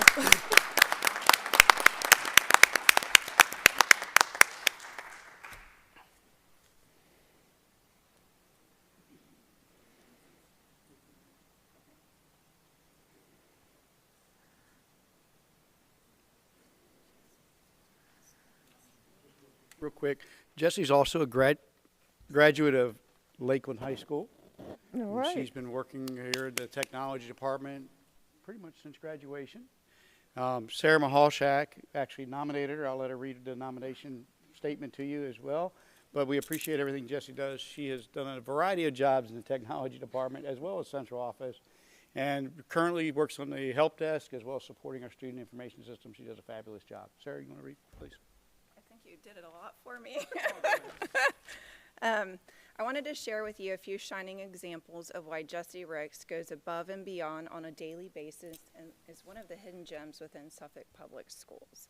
As a Suffolk Public Schools graduate and over 20 years of service to the SPS family, she is the first person to greet everyone as they enter the tech center with a friendly hello each and every morning.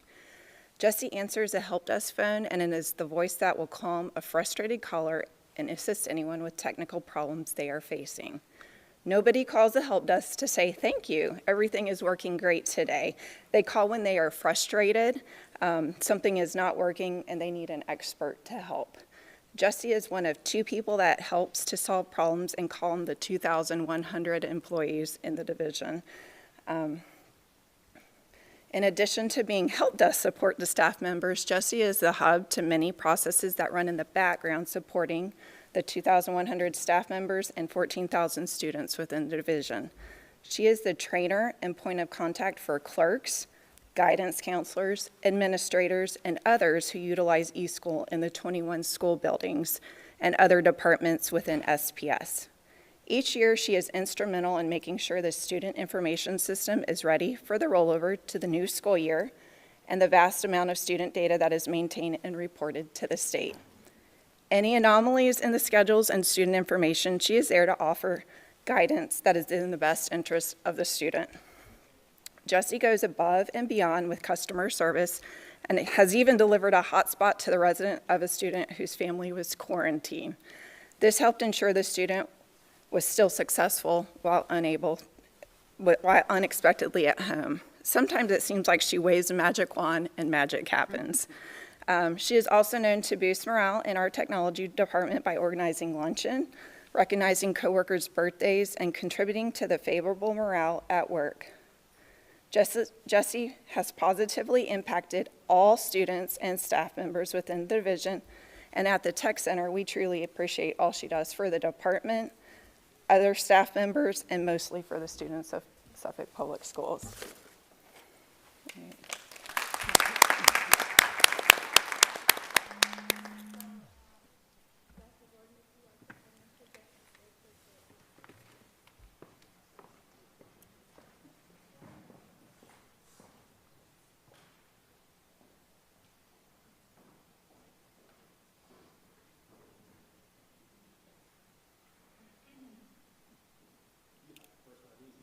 All right.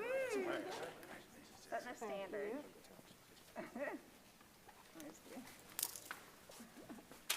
Smile, Jessie. Smile with your eyes. I'm trying. Smile when you can't see it. I'm going to hold that up. Thank you. Oh my goodness. I'm going to put this back in there for you. Okay. Thank you. Thank you.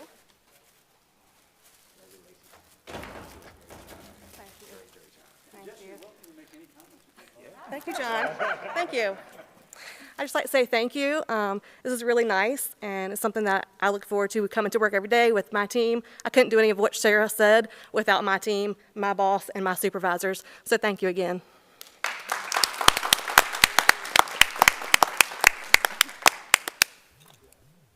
Thank you so much, Jessie. We truly appreciate you.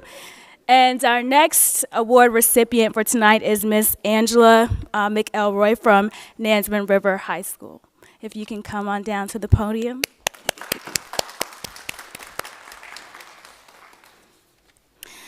And so earlier this evening, Principal Green did have to step away, and so I have comments to read on his behalf. He said Ms. McElroy is definitely an asset to the staff at Nansemond River High. She is one that is willing to jump in when a need arises. She works diligently to make sure any task assigned is taken care of and handled well and efficiently. I also have 2 comments from two of your students as well. Ms. McElroy is always helpful in class. She teaches the content so that it is understandable for everyone. I enjoy Ms. McElroy's class. She takes the time to understand our needs and adjust the lessons and is willing to offer extra help when needed. I also have an additional comment to read from the individual who nominated you, Ms. Latasia Jones. I wholeheartedly recommend Angela McElroy for the People's Choice Award. She is a kind and caring individual who goes above and beyond for her students on a daily basis.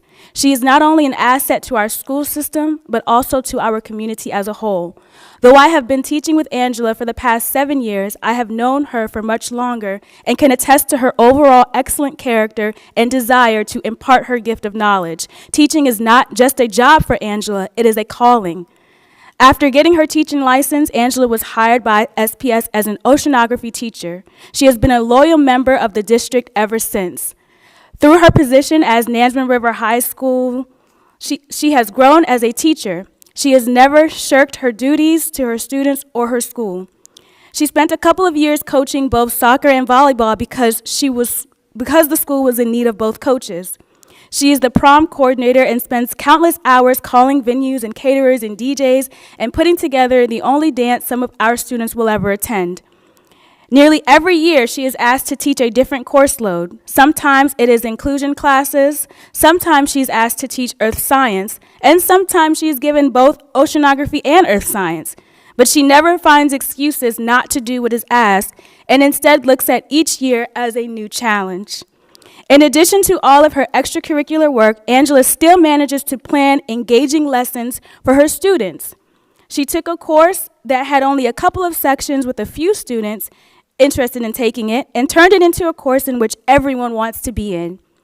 She does a blue whale lab where students spread out in the hallway and look at the sheer size of the whale while learning all about it. She plans a squid dissection each year where students get to closely inspect marine life. She has a shipwreck lab where she does cross-curricular activities with history and math. That is nowhere near an extensive list of the exciting things going on in her classroom, but merely just a snapshot.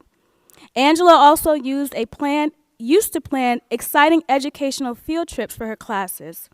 For several years, her students went to the aquarium and got close up and personal with the subjects that they had been studying all year. Another couple of years, she took her students to the Brock Center in Virginia Beach to explore a self-sustaining, eco-friendly building and go on a canoe trip in the Chesapeake Bay tributaries. One year, she even took her oceanography students to the Mariners Museum to investigate their Age of Sea exploration exhibit, as well as participate in a Chesapeake Bay workshop. Angela goes above and beyond for her students. She is constantly coming up with ways to break down her content in a way that students will better understand. She maintains tutoring hours after school and doesn't hesitate to work with her students until they have a handle on the subject.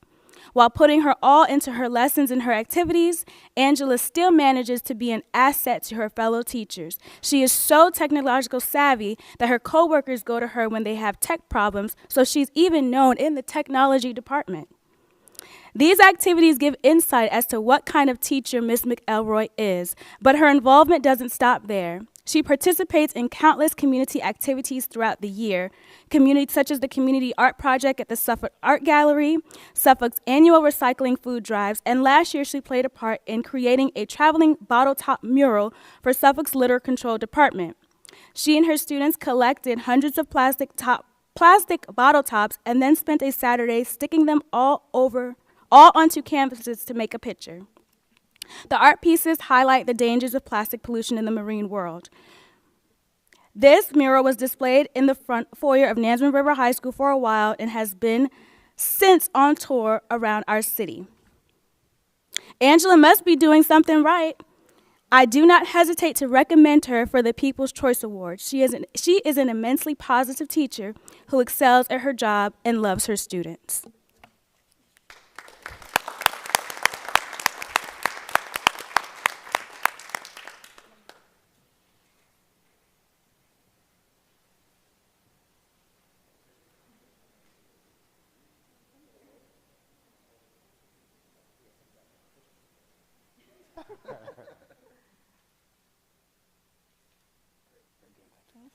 Thank you so much.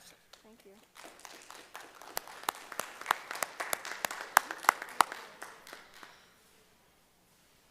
I just want to say thank you so much for the opportunity. There is no way that a teacher can grow this, like we have without the support system. My school is just absolutely fantastic, and so is the city. So thank you so much for everything.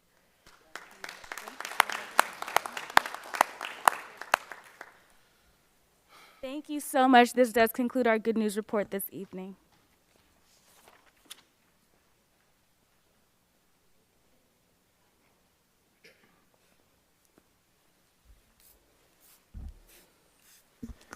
Thank you so much, Ms. Ward, for that outstanding job. And as you all can see here, we really want to focus on the great things that we do for our staff. And as we have another recognition coming up, let me double check to make sure I'm not going out of order.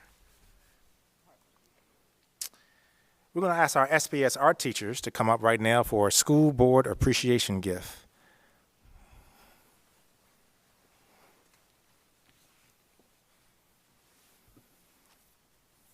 Good evening.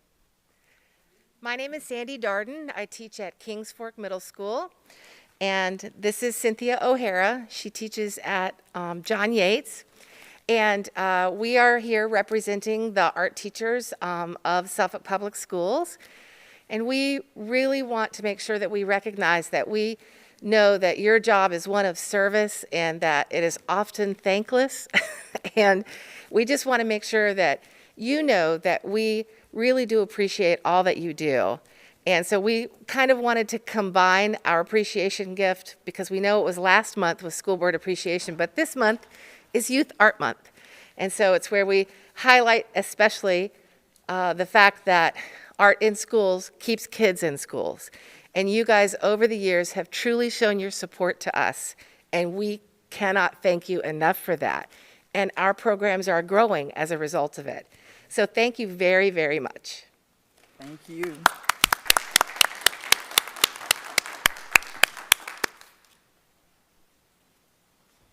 As Ms. Hicks assists them, I think we have some great things to pass out to our board here. So Ms. Hicks, I'll go ahead and allow you to do that. I think Ms. Yep. Uh-huh. I see we got some crayons in there. It's a jar full of things. As a reminder, as Ms. Darden said, this is also Youth Art Month, and this is really showing y'all's creativity too. This is excellent. Thank you. See, it's in SPS colors. I get one too? Oh, thank you. We have some candy in here. There's a lot of good things. Thank you all so much. Thank you all so much. Yes. Thank you.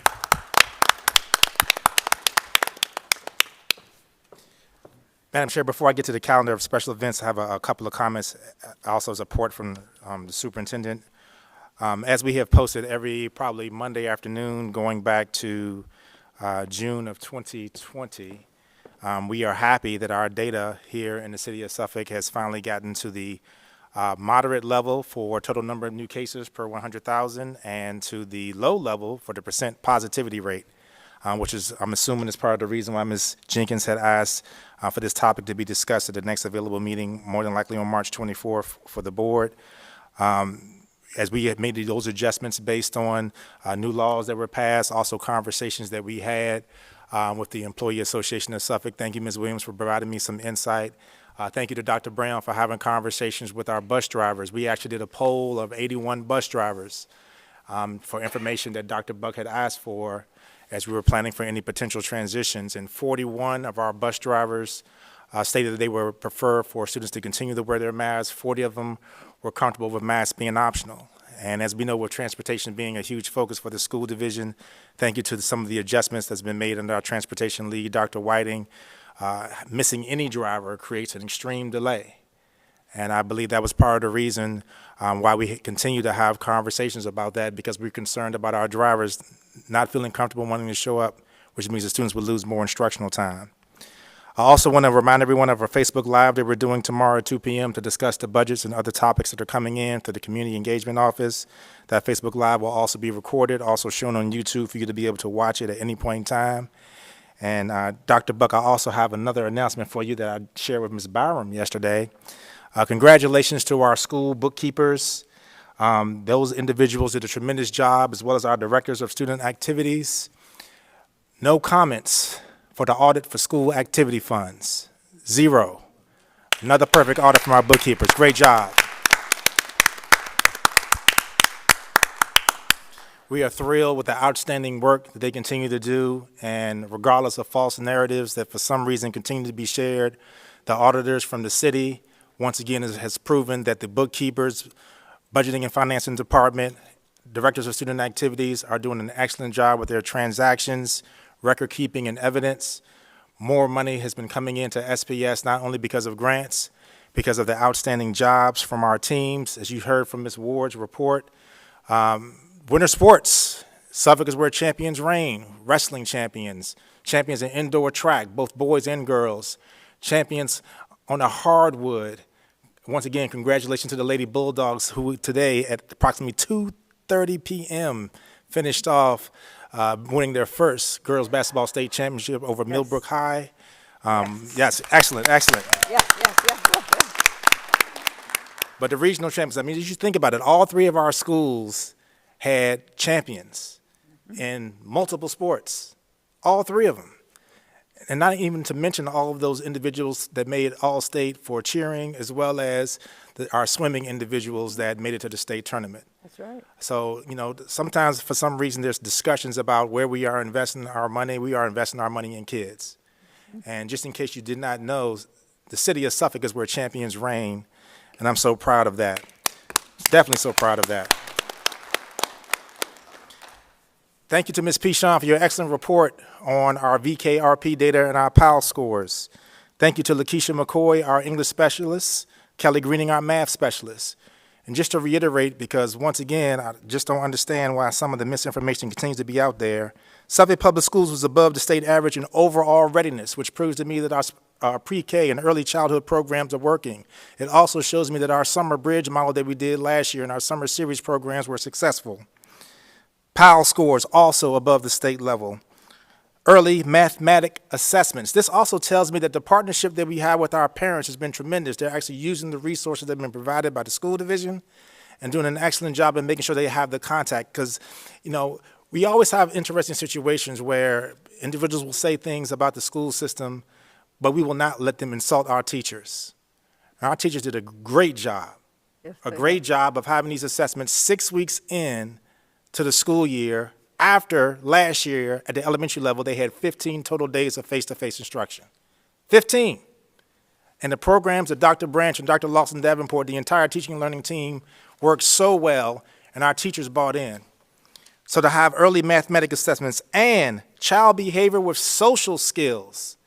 The biggest challenge that we really have been concerned about, especially for our younger students, is their ability to cope. Social emotional learning has been successful with that.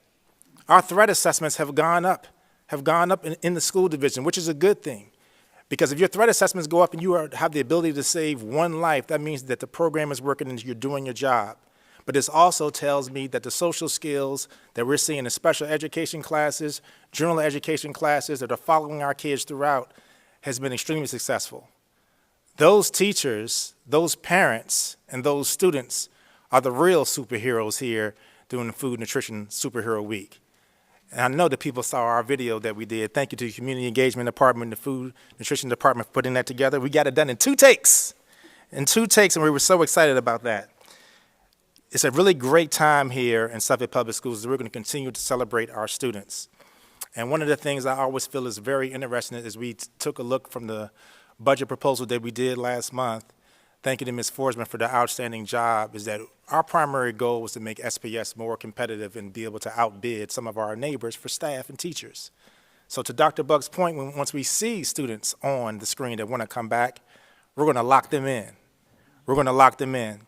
It's important that we continue to foster that partnership, the relationship, and that we support our teachers. Our teachers have done a lot, but so have the other 1,200 employees in our school division. We need all of them for the school division to be successful, which is part of the reason why we have revised so many of our salary scales to reward our folks and for bonuses that hopefully the board is going to support later on in this meeting tonight.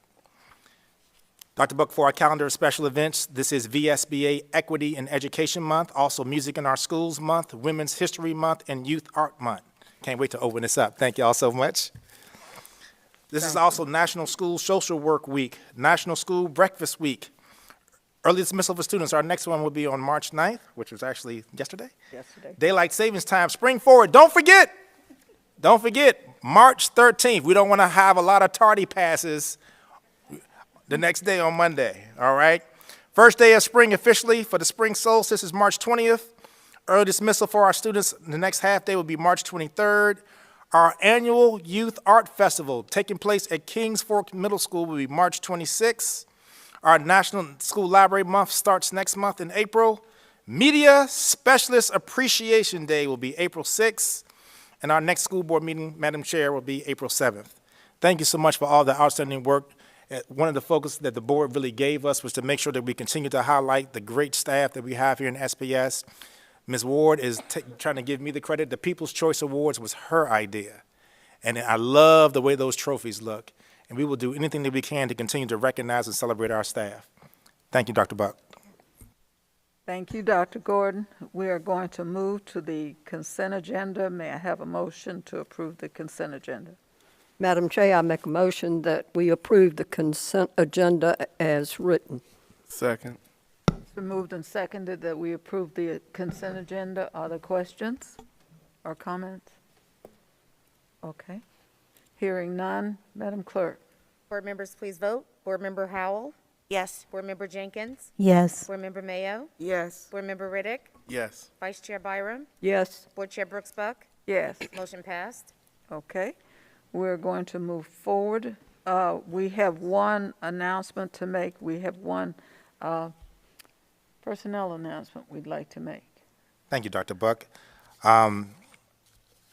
Dr. Rodney Brown has been kind of holding down two positions as Chief of Administrative Services while continuing his role as Director of HR, but he began to pass some responsibility on to our new Director of Human Resources that I'd like to call to the podium right now, Ms. Jessica Avery. Ms. Avery has a Bachelor of Arts degree from St. Leo University, a Master's of Elementary Education from Regent University, her EDS, Educational Specialist, also from Regent University, and is currently pursuing her Doctorate of Education from Virginia Tech with an expected graduation next May 2023, and I'm holding you to that. She was recently principal at Elephants Fork Elementary School and currently serves in the role as Coordinator of Employee Relations until Monday. Ms. Avery, give you an opportunity to address the board and also introduce any family members that you may have in attendance. Thank you. Good evening, Madam Chair, Madam Vice Chair, Dr. Gordon, and school board members. I would like to take this time to thank you for this opportunity. I would also like to thank my family, my daughter, who is back there with me. She's a Nansemond River High School graduate, 2018. My son, he's at baseball. He was at baseball last year during this time as well, but he is at Kings Fork. So we are definitely dedicated family to Suffolk Public Schools. They encourage me and support me in all I do, and without them, I know I would not be here today. As an employee of Suffolk Public Schools for 18 years, I have seen the growth, and I also see the challenges that we face in education. As the Director of Human Resources, I look forward to addressing these challenges and continuing to shine the light on Suffolk Public Schools. Again, thank you. Thank you.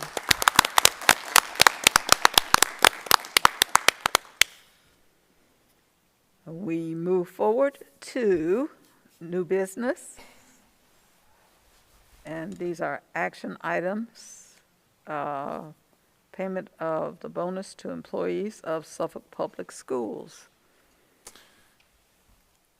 Dr. Buck, we have put this payment of bonus for employees of Suffolk Public Schools to be placed on the employees' April 8th check. The details are listed there. This is our way to basically reward and incentivize our staff for all the extra hard work and determination that they have had this year. Thank you to Ms. Forsman for putting this together, as we wanted to make sure that our staff fully understands that we support them, as well as thank them for everything that they've done for the 21-22 school year. And board members, this is an action item. You've seen the details. Madam Chair, I'd like to make a motion that we approve this, a much-needed bonus. Second the motion. It has been moved and seconded that we give our employees a bonus, which will appear on their April checks. Are there any questions or comments? Having heard and seen none, Madam Clerk. Board members, please vote. Board Member Howell? Yes. Board Member Jenkins? Yes. Board Member Mayo? Yes. Board Member Riddick? Yes. Vice Chair Byram? Yes. Board Chair Brooks Buck? Yes. Motion passed. Thank you. Our next thing is the Chief of Schools position and the organizational chart that we saw last month.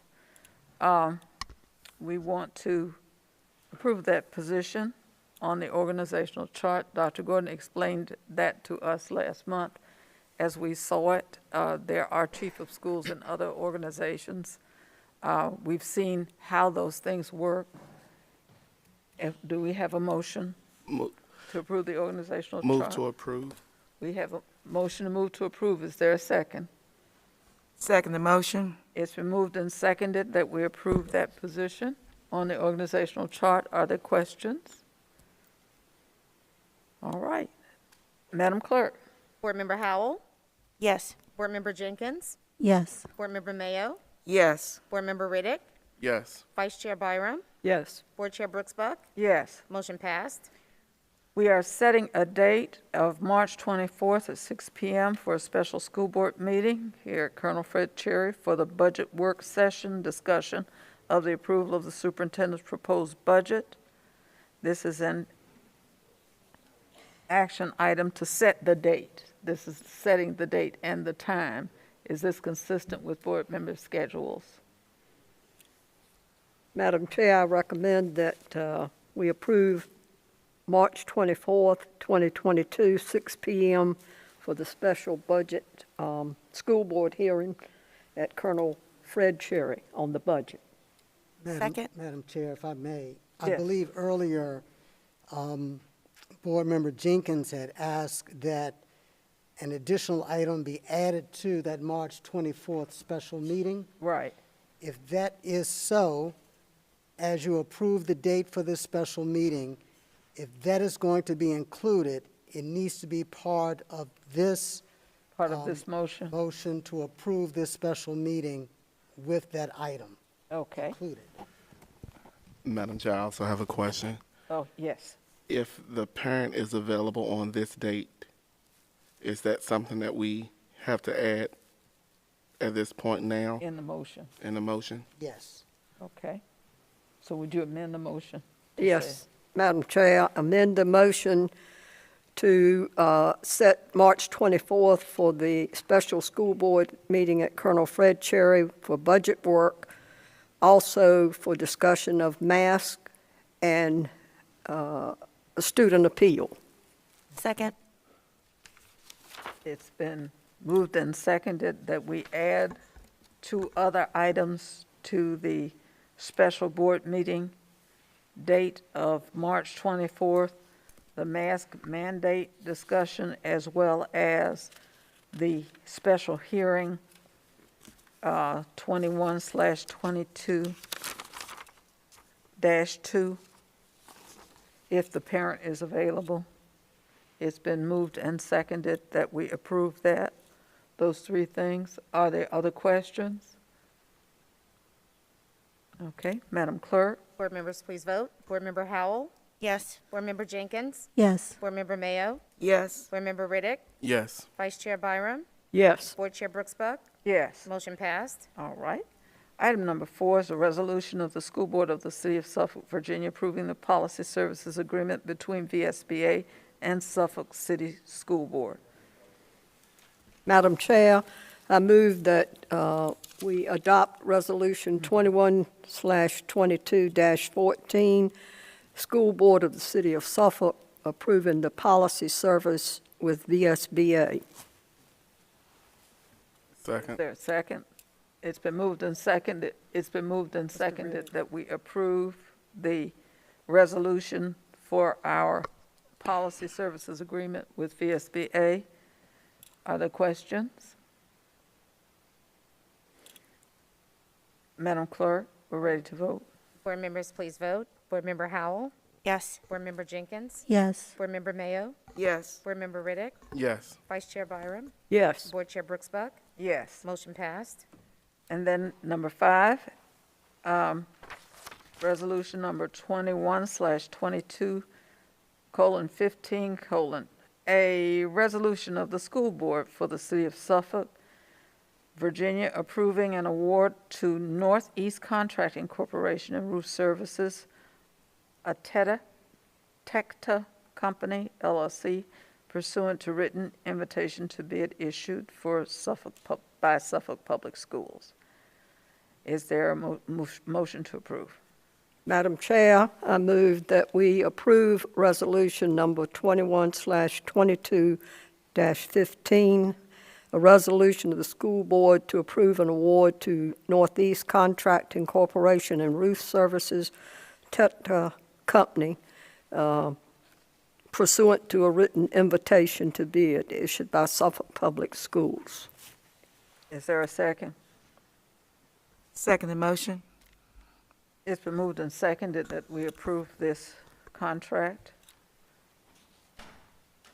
Are there questions? Okay, having none. I'm sorry. Board members, please vote. Board Member Howell? Yes. Board Member Jenkins? Yes. Board Member Mayo? Yes. Board Member Riddick? Yes. Vice Chair Byram? Yes. Board Chair Brooks Buck? Yes. Motion passed.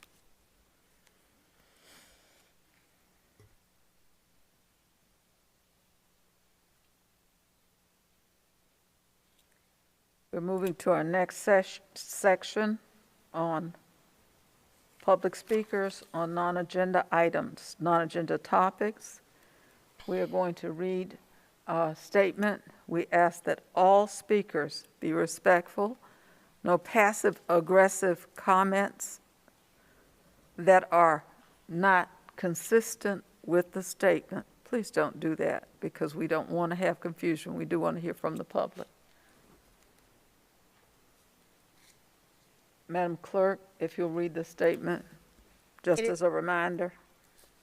It is the intent of the school board to ensure that the affairs of the board be conducted in an open and orderly manner, that all persons desiring to address the board are afforded an opportunity to do so in the order in which they signed up to speak, that persons in attendance may observe and hear the proceedings of the board without distraction, and that the members of the board and board employees are able to transact the business of the board with minimal disruption. Any persons addressing the board shall, 1, confine their comments to matters germane to the business of the school board of the city of Suffolk. 2, refrain from words or statements which, from their usual construction and common acceptance, are construed as insults and tend to incite violence or breach of the peace. 3, refrain from obscenity, vulgarity, or other breach of respect. 4, comply with the time limit for public comment as set by the board, which can be up to 5 minutes, unless the board, through the exercise of its discretion, decides to allow less than 5 minutes for public comment. 5, refrain from cumulative or repetitive remarks. And 6, refrain from making any comment regarding any pending student discipline or employee grievance matter. The appropriate forum for such matters is the applicable administrative hearing provided by state law or, where appropriate, court proceeding. Expressive activities, including but not limited to petitioning, picketing, displaying signs or posters, solicitation, demonstrating, pamphlet distribution, and conducting polls shall not be permitted in the board chambers, the board conference room, the waiting areas and corridors adjacent to the chambers and conference room, and the school board administration building or any school building in which the board is meeting. Persons addressing the board may deliver to the board or its clerk written materials including reports, statements, exhibits, letters, or signed petitions, and may also make use of any chart or graph during their verbal presentation. The school board welcomes comments from the public as appropriate. Board members will listen to public comment but will not comment, deliberate, or take action on them. The school board chair may direct the superintendent to investigate items and report back to the school board at a subsequent meeting. The chair or other presiding officer shall preserve decorum and shall decide all questions of public order subject to appeal to the board. At the request of the chairman or superintendent, a city police officer shall act as sergeant at arms at tonight's board meeting. The officer shall, under the direction of the chairman, superintendent, or other presiding officer, have charge of the auditorium and the waiting areas and corridors adjacent thereto, and shall prevent disorder or interruption of the business of the board. Please state your name and address before speaking. Our first speaker is Mr. LaTroy Brinkley, Facebook post by Sherry Story. LaTroy Brinkley, 113 West Washington Street.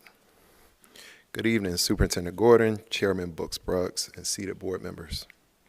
Again, my name is LaTroy Brinkley. I'm a 1995 graduate of Lakeland High School. I stand before you tonight on the shoulders of some pretty incredible educators, such as Michael Dobransky, Sylvia Bond, Emily Holcomb, John Fuller, Esther Harrell, India Meisel, Stephanie Odom, Faye Brown Nicholson, Greg Roundtree, Harvey Bullock, Dr. Milton Liverman, Lovely Lyons, and last but not least, my aunt, Lorraine Skeeter. You may ask why I named those people. They were my era, and one thing that I can remember that they had in common was educating the students of Suffolk Public Schools. Some men, some women, some Democrats, some Republicans, some black, some white, but none of that ever was the forefront of why they were hired or elected to do anything for this great school system. Did they always agree? Of course not. But the public face, they always showed respect for each other. And respect is why I stand before you this evening. 400 plus years after the first slaves were brought to Fort Monroe, just a few miles from here, we still face challenges of blatant racism and discrimination. It could not be a worse time for a sitting board member in the early days of Black History Month this year to post on social media in response to Black Joy in the Outdoors, an event sponsored by the Department of Parks and Recreation, and I quote, "Well, can't wait for the white joy in the outdoors." For years, we as African Americans have celebrated white joy in the outdoors. Your white joy consisted of my ancestors being sold, lynched, working in conditions less than normal that you would never, preparing your meals, raising your children, and cleaning your house. Was that not enough white joy for you?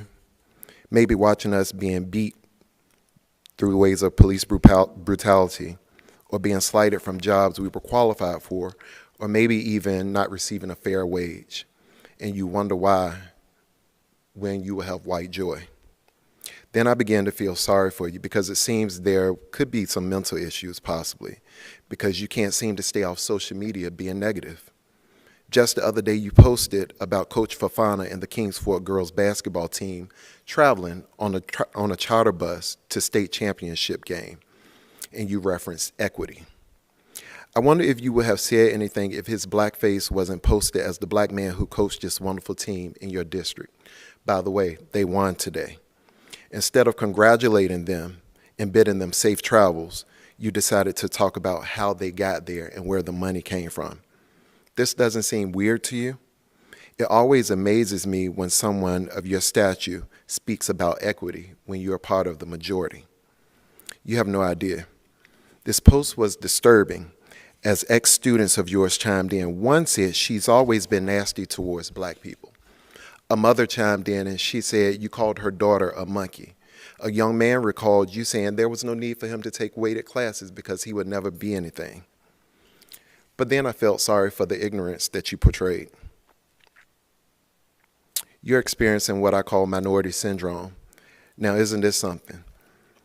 Some of us call you keyboard thug.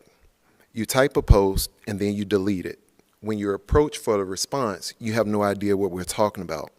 You threaten people with your lawyers. Those days are over. We don't care. We have lawyers as well. Are you acting out because you're a minority of this group of professionals that sit beside you? A black coach led a black team in your district to a championship game. Maybe it's because a member of the board's husband ran against your friend and he's now the state delegate. Maybe it's because the chairwoman of this board is what we consider a black powerhouse, a retired professor from my beloved Virginia State University and Hampton University. Or is it that she holds doctorate degrees from UVA? Let me not forget Dr. John Gordon III, a past professor at UVA, chief of schools for Chesterfield County, and he rightfully holds a doctorate degree from Virginia Tech. It must be hard to refer to them as doctor when their skin color is darker than yours and their level of education and understanding precedes them. If I had a closing argument, it would be you have served well, Ms. Story, but you should consider stepping down and take your divisive antics elsewhere. We have children to educate, buildings to build, and employees to take care of. I request your resignation without prejudice immediately. You have proven unfit to serve this city. One thing you should learn from the people who came before you, if you plan on being negative, at least cover your face with a sheet. Thank you.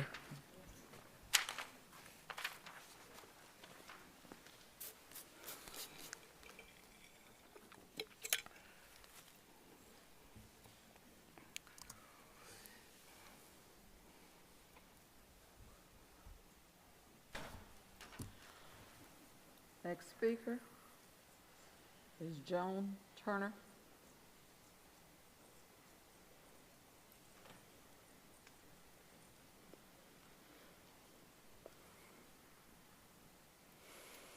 Turner will speak to diversity. Thank you. I have packets for everyone. Get those first.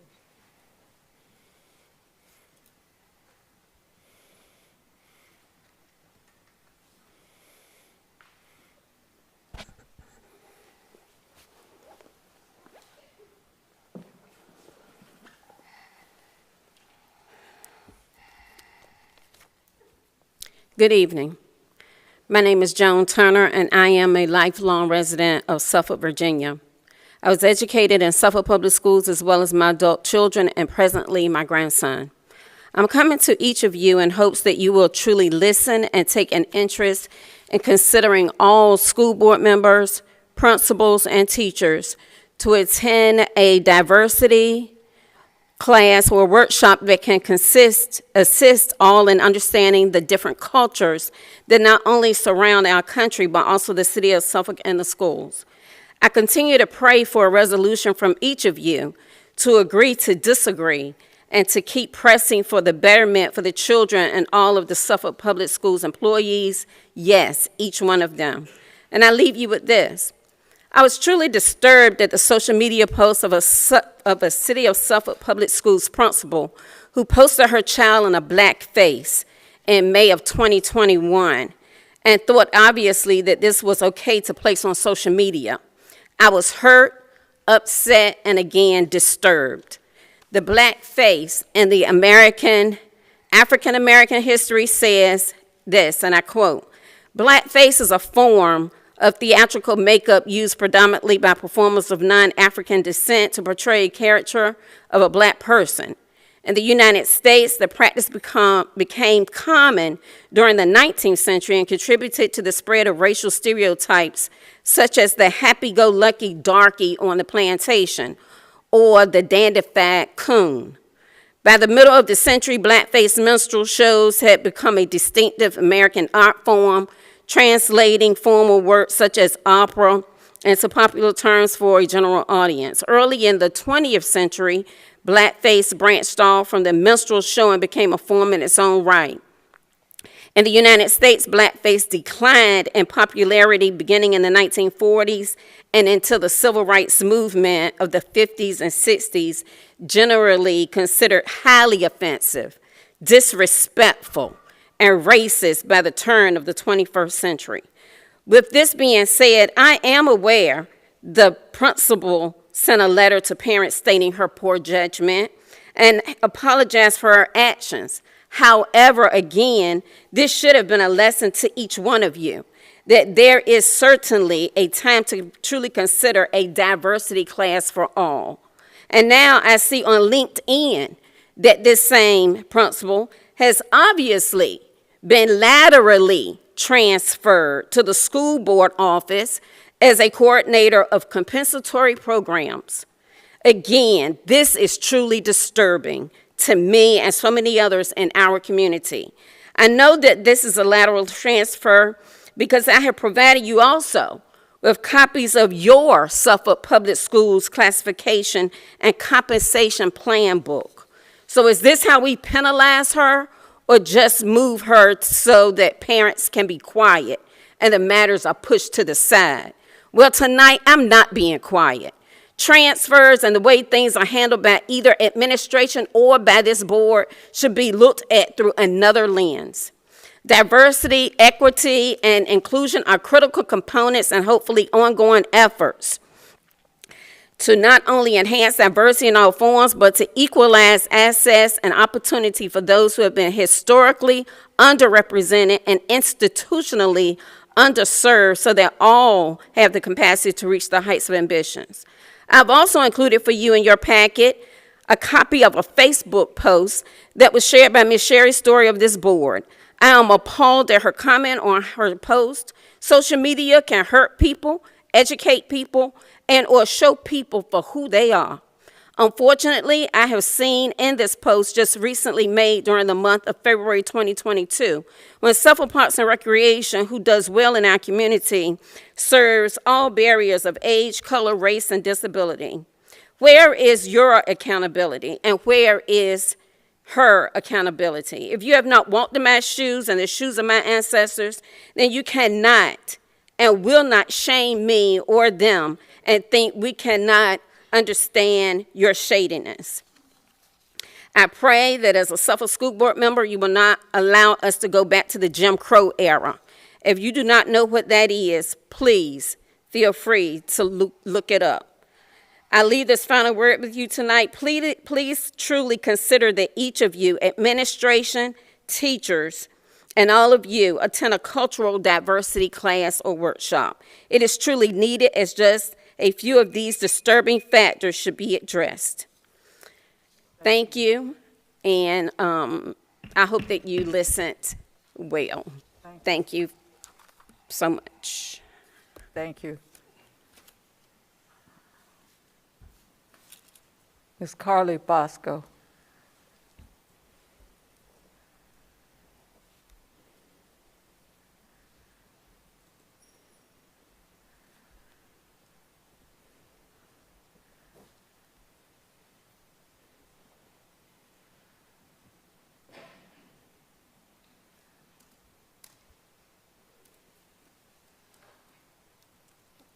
Carly Bosco, 2729 Burning Tree Lane.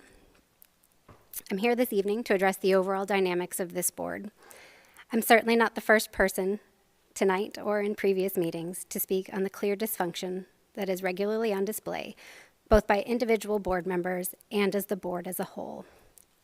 Although there are some significant differences between municipal boards like a school board as compared to a board of directors of corporations and nonprofits, the role of a board is an oversight role. Just as a corporate board of directors does not micromanage a CEO, a school board is not inherently in a position to be part of day-to-day district operations. To effectively perform an oversight role, there must be a mutual trust and understanding between the board, the top administration officials, charged with execution of daily operations and strategic planning, and the stakeholders. This trust is established and maintained through meaningful communications and demonstrated accomplishments, not through nitpicking, gotchas, or by rubber stamps. This board's responsibility lies in ensuring the needs of all stakeholders as well as statutory requirements are addressed, ensuring that they are addressed, not to dictate how they are addressed. Disagreements are natural, and consensus building is key. Consensus cannot be found in a void of discussion. As a Suffolk resident since May of 2018, I have watched on YouTube or attended these board meetings in person since June of 2018. I am continually disappointed by the lack of any meaningful discussion that takes place in these public forums. Suffolk already lags other localities having just 12 regular meetings each year, 1 per calendar month versus 2, at least in most other districts. Many meetings open and close with the voices of some board members heard only for their votes and in their closing remarks. Outside of COVID topics, I have rarely heard any discussion occur on agenda topics, and when it does transpire, it is rarely meaningful. It can be described at best as bickering. I invite you all, if you have not watched the meetings of neighboring municipalities like Isle of Wight and Virginia Beach, to watch a recording of their meeting and see a vastly different level of board engagement.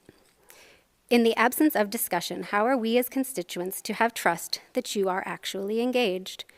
Do you truly never have comments or questions on anything being proposed or specifically put out for input?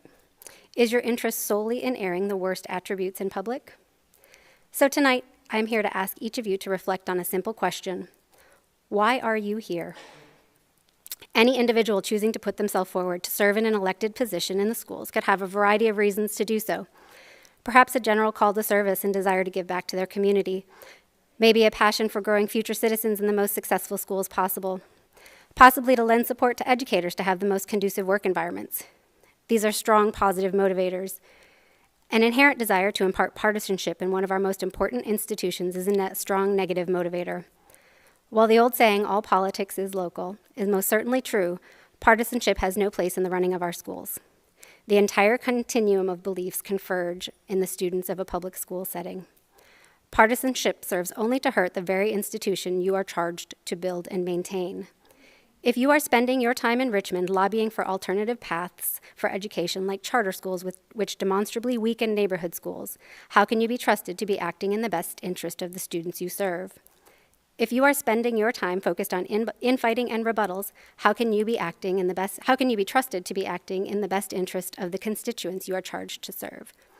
If you are spending your time being silent, how can you be trusted to be acting to uphold the duties you swore an oath to? I implore each of you present and absent this evening to examine your why, and if you do not have the interest of Suffolk students, parents, teachers, and taxpayers at the top of your priorities, to truly search your soul on if you should continue to hold this seat. We, as constituents, parents, staff, students, and community members deserve a functional and engaged school board, and our students, staff, and teachers deserve the support to grow and thrive in an environment conducive to learning. Thank you. Thank you. Our next speaker is David Lauman. Several policies, curriculum, where and how to access it, mask, school board code of conduct, school board bylaws, and where to get a copy. Oh, okay. He's not here, but to answer some questions, the curriculum, Virginia Department of Education,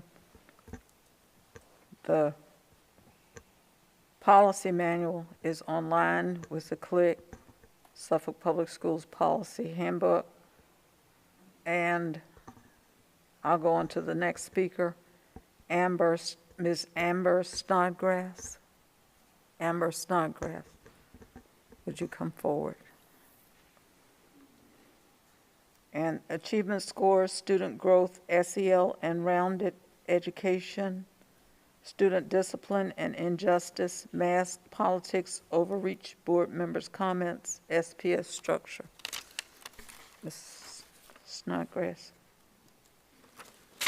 Hello. Hello. Would you give your name and address? Madam Chair, Madam Vice Chair. Oh, I'm sorry. Yeah, you're right. My name is Amber Snodgrass, and I live at 3617 Deerfield Drive. It's a pleasure to speak to you all tonight. Thank you for the opportunity.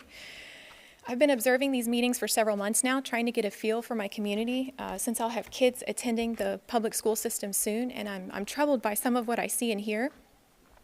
The first thing that troubles me is the achievement scores that were mentioned by Mr. George Mears last month. It kind of hit me like a bomb. He mentioned that at Kings Fork High School, our AP course enrollment participation was 7% versus a state average of 23%.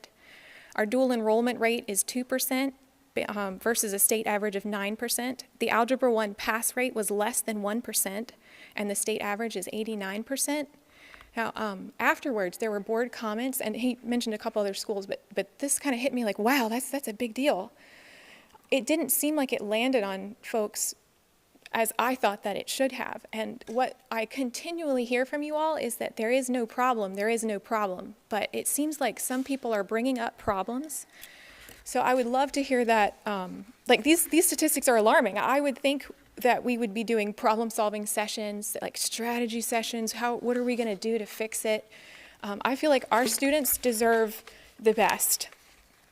The purpose of Suffolk Public Schools, I know you all know this, is to serve the community by educating students. We fund the schools with taxpayer money because all of us believe education is important.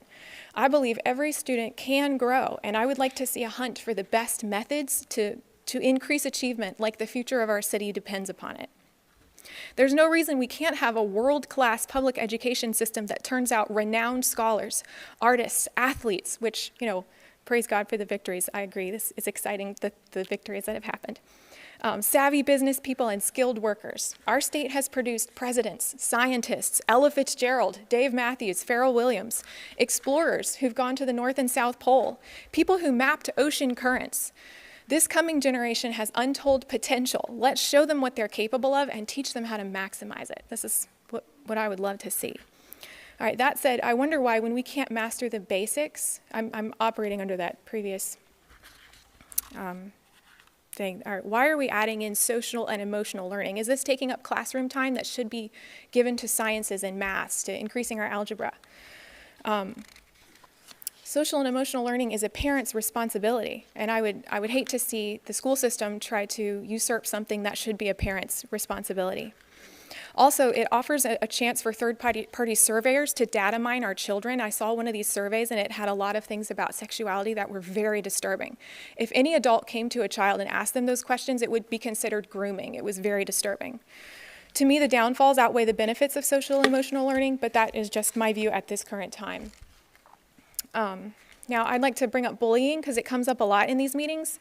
It's clear to me that something is broken in our system and it's only getting worse. I hear a lot about restorative justice whenever student behavior is mentioned. Justice doesn't need a qualifier. The very nature of justice is to deter evil and preserve innocence. It protects everyone because for someone to go too far down the path of evil isn't good for them either. We must have order in the classroom because the purpose of school is to teach students. Learning, especially the kind that launches you into a life with tools to succeed, is a privilege, and I think that needs to be emphasized a little bit more. Okay, I would like to just mention on the mask policy, how come adults can't choose for ourselves what's good? I know when I'm sick, I stay home. I don't need someone to be my mommy. Elections are coming, and things are changing. We need to be flexible, folks. Okay, that is my opinion. Now for board member comments, I appreciate Sherry Story's stance toward public concerns. Over a post about Black joy in the park on Facebook, she wrote, "Can't wait for white joy in the park." This is the kind of thought that I have when I see those things, and I appreciate someone expressing it. And if it came from me, it wouldn't be full of malice or evil. I question, like, why is it appropriate for one group but not another? I appreciate someone bringing it up. When asked for a further comment, she said, "I believe the title of this public notice is more divisive than inclusive. Focusing on skin color does not help bring people together in Suffolk or anywhere else. I would be equally opposed if any color, including white, were put into such a title that is advertising a public event." She continued, "In my opinion, promoting fun activities for the public do not need any divisive reference to skin color variants. Rather, I believe we need inclusive titles that are welcoming to all, such as all citizens of Suffolk are invited to." Now, if that is racist, I'm a two-headed dragon, but facts don't seem to matter in these things. I'm bombarded through media all the time, and I get the message, I don't matter, Black people aren't interested in me. And that's sad, but that is the unintended consequence of Black joy in the park. Thank you for your time. Thank you. And I don't, Mrs. Snodgrass? Ms. Snodgrass, excuse me. If you want to stay, please don't do that. Ms. Snodgrass, let me just say this to you. If you want real data on the school system, don't go to great schools, because I can sit, if I had the time, I'm a researcher. I could fill that thing out over and over again if I was mad at somebody and make it just go off on whatever tangent, whatever school I didn't like, because it's not a scientifically based survey. It's anybody can fill it out. If you want data on the school system, believe me, what you just read about 1% of our students in algebra, not true. If you want it, go to the Virginia Department of Education or the U.S. Department of Education. All of our data has to be reported to those sources. If you want to know for real where we are, those are two sources that you can use, because we have to report that if you want to know about our school system. Just wanted you to know for sure. Okay? Our next speaker, Dr. Anita Lewis. Our next speaker. Thank you, Dr. Lewis.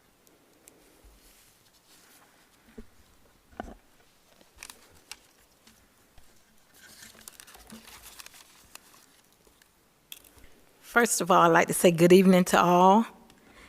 I am Dr. Anita Lewis. I am representing the NAACP of the City of Suffolk, P.O. Box 1547, Suffolk, Virginia. The Nansemond-Suffolk branch of the NAACP is aware of the inflammatory and insensitive Facebook posts made by the school board member, Sherry D. Story. Mrs. Story's post suggests a lack of cultural awareness and sensitivity and perhaps implicit bias toward the African American culture. Approximately 68% of the students in the Suffolk Public School are children of color. Approximately 42% of the citizens who reside in the city of Suffolk are people of color. We all should be working hard to understand the diversity that exists within our schools and within our city. We should be tolerant of those with different viewpoints and not engage in divisive rhetoric. Promoting divisive message only do a disservice to us all. Findings from a prior hostile work environment complaint filed against Ms. Story by the school superintendent concluded that the overwhelming perception was that she behaves in a way that appears to be biased toward African Americans. We recommended that Representative Story participate in a racial sensitivity training. While a teacher at Kings Fork High School, there were also concerns raised regarding her having a racial animus toward children of color.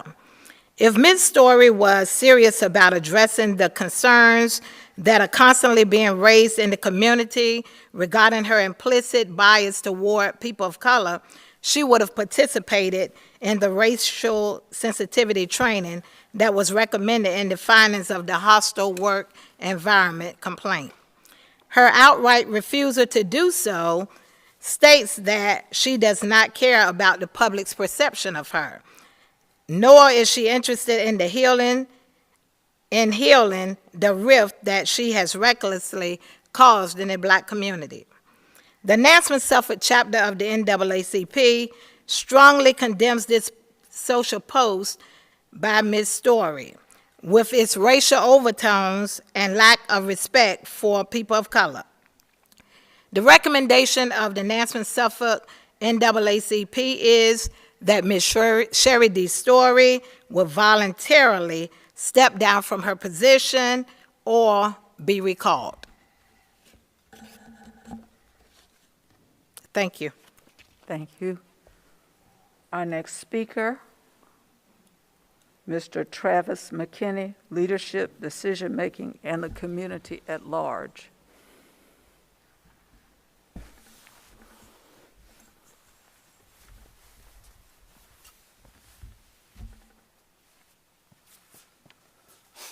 Travis McKinney, 2804 Lake Cahoon Point. Ooh, we got some hot issues tonight.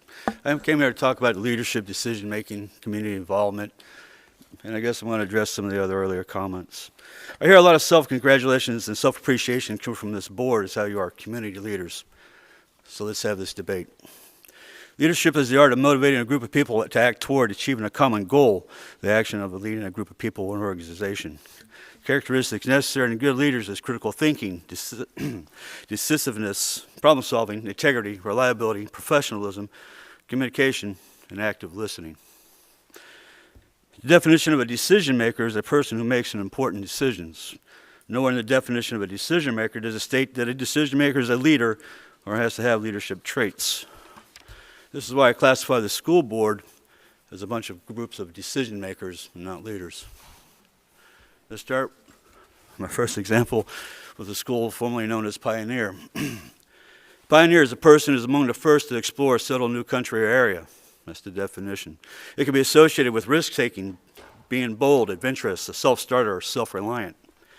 Out of the blue, the name Pioneer became filled with controversy. The public came out and made arguments to change the name, some for, some against. Members of the school board stated the name was a distraction. The school children were being hurt, and the very name of the school itself was the causation of the history of academic failures of that school. Something had to be done. In the wisdom, the school board decided to change the name from something that represented boldness and exploration and self-reliance to some meandering cardinal point on the map. That school chair has got to be something else. Young person, go southwest. My God. I'm sure that the IQ of those students has increased 15 points. I was present when the vote actually came to change the name. The school board had no clue as to the cost. The figure was $40,000 was thrown out there. The meeting discussion points became chaotic. Rules of orders, procedures broke down. And I think some compromise of $4,000 to lipstick over the name was settled upon. See, if you had leadership, none of that would have happened. I do not know the total cost to changing the name of Pioneer. I'm assuming it's going to be around $40,000. But here's the fallacy of the argument. Based on data, and I appreciate the chairperson pointing out the Virginia Department of Education and the website and the data stored there, because this is where I got my information. Based on the data from that website, I came across some stunning data as to the performance of Pioneer Southwest with a direct comparison to Booker T. Washington Elementary. The community at large should pay attention to this. Same demographics, same makeup. From 2012 to the 2021 school year, the formerly named Pioneer School performance outperformed Booker T. Washington between averages of 30 to 40% across all subjects, across all grade levels. These are significantly jaw-dropping differences in the school performances. I'll provide the Excel spreadsheet to your email later on. Of all the efforts made to do something to fix the Pioneer problem, the school board could have been answering questions as to why they not focus on time and energy on Booker T. Washington, which has shown abysmal performance over the last 10 years in the performances. It's horrific. If I had a child, I wouldn't send that child to that school. In the same vein of showing appreciation and honors, I'm wondering from the feeder schools that perform like that, how many of those kids are going to have their names read out loud on the honor roll? Zero. You have to have a foundation in education. You have to be able to read. You have to be able to write. You have to be able to do math. You have to know 2 + 2 = 4. And if your school students are performing at that level in elementary school, they'll never have their names across that honor roll list. They'll never be celebrated. A good leadership or a good leader recognizes you take people to success. You don't write on the back of people's other achievements to make yourself look successful. 10 years, that school system is horrifying. You should have took that school system, that $40,000, put it to Booker T. Washington. You'd have money better served. Other examples of FOIA, the school board's costing the community $300,000 in this ongoing litigation to fight an already adjudicated case against them for violations of the law. A good leader would have recognized that error, corrected that, and continued on, and not cost the taxpayers $300,000. The last time I was here, I asked the school, how do you make decisions about parents' enrollments? I heard my answer at the last school board meeting when I heard the superintendent's quote in the context of the audit. I listen to people with degrees. That's rather amazing. I don't listen to people with degrees. You know, an audit's easy. You have 2 + 2, it = 4, you got some tolerances. The audit's clean, doesn't represent transparency, doesn't represent line item. It just says the math works. I hear a lot of outrage going on about Miss Story. Don't know much about that one, but I'm just trying to figure out, and I'm glad the NAACP is here to represent, because somewhere along the lines, when the chair attacked white people with her bigoted racial comments, the NAACP was silent, as well as this board. And that's not exercising leadership. That's groupthink.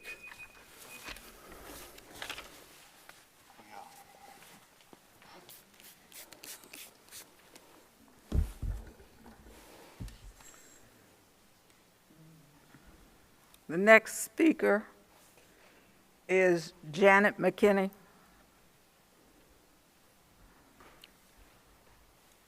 I will address him at the end.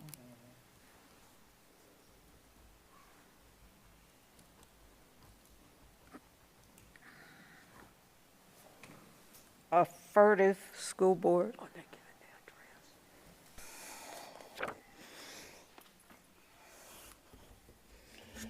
Janet McKinney, 2804 Lake Cahoon Point.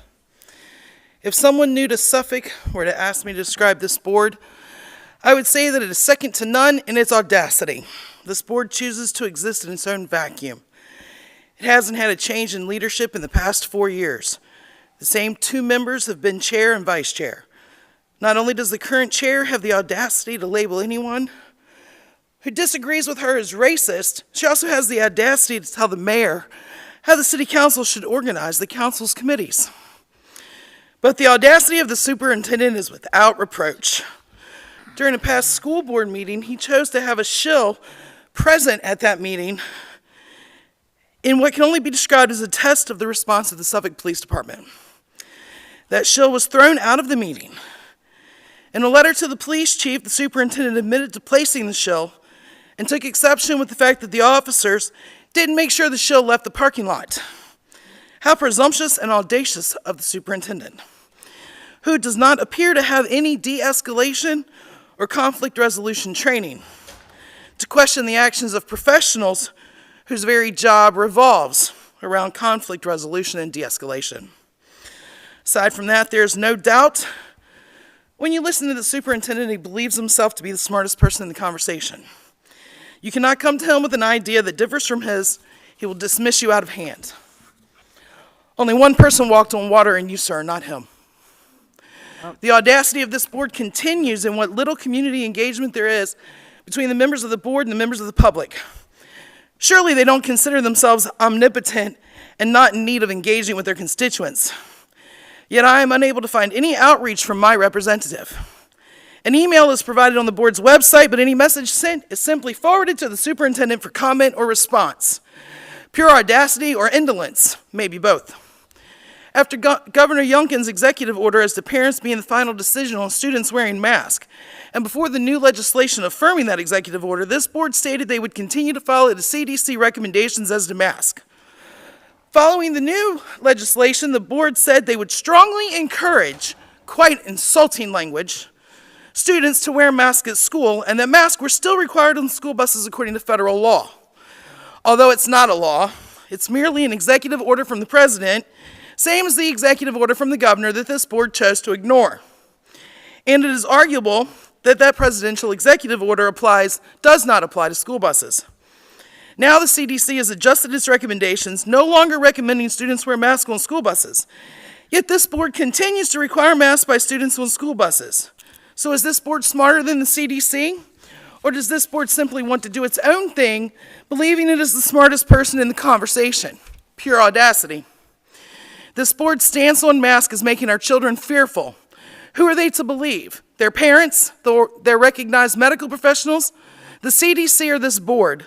It doesn't matter, because if they ride the bus, they must comply, regardless of what anyone except this board has to say.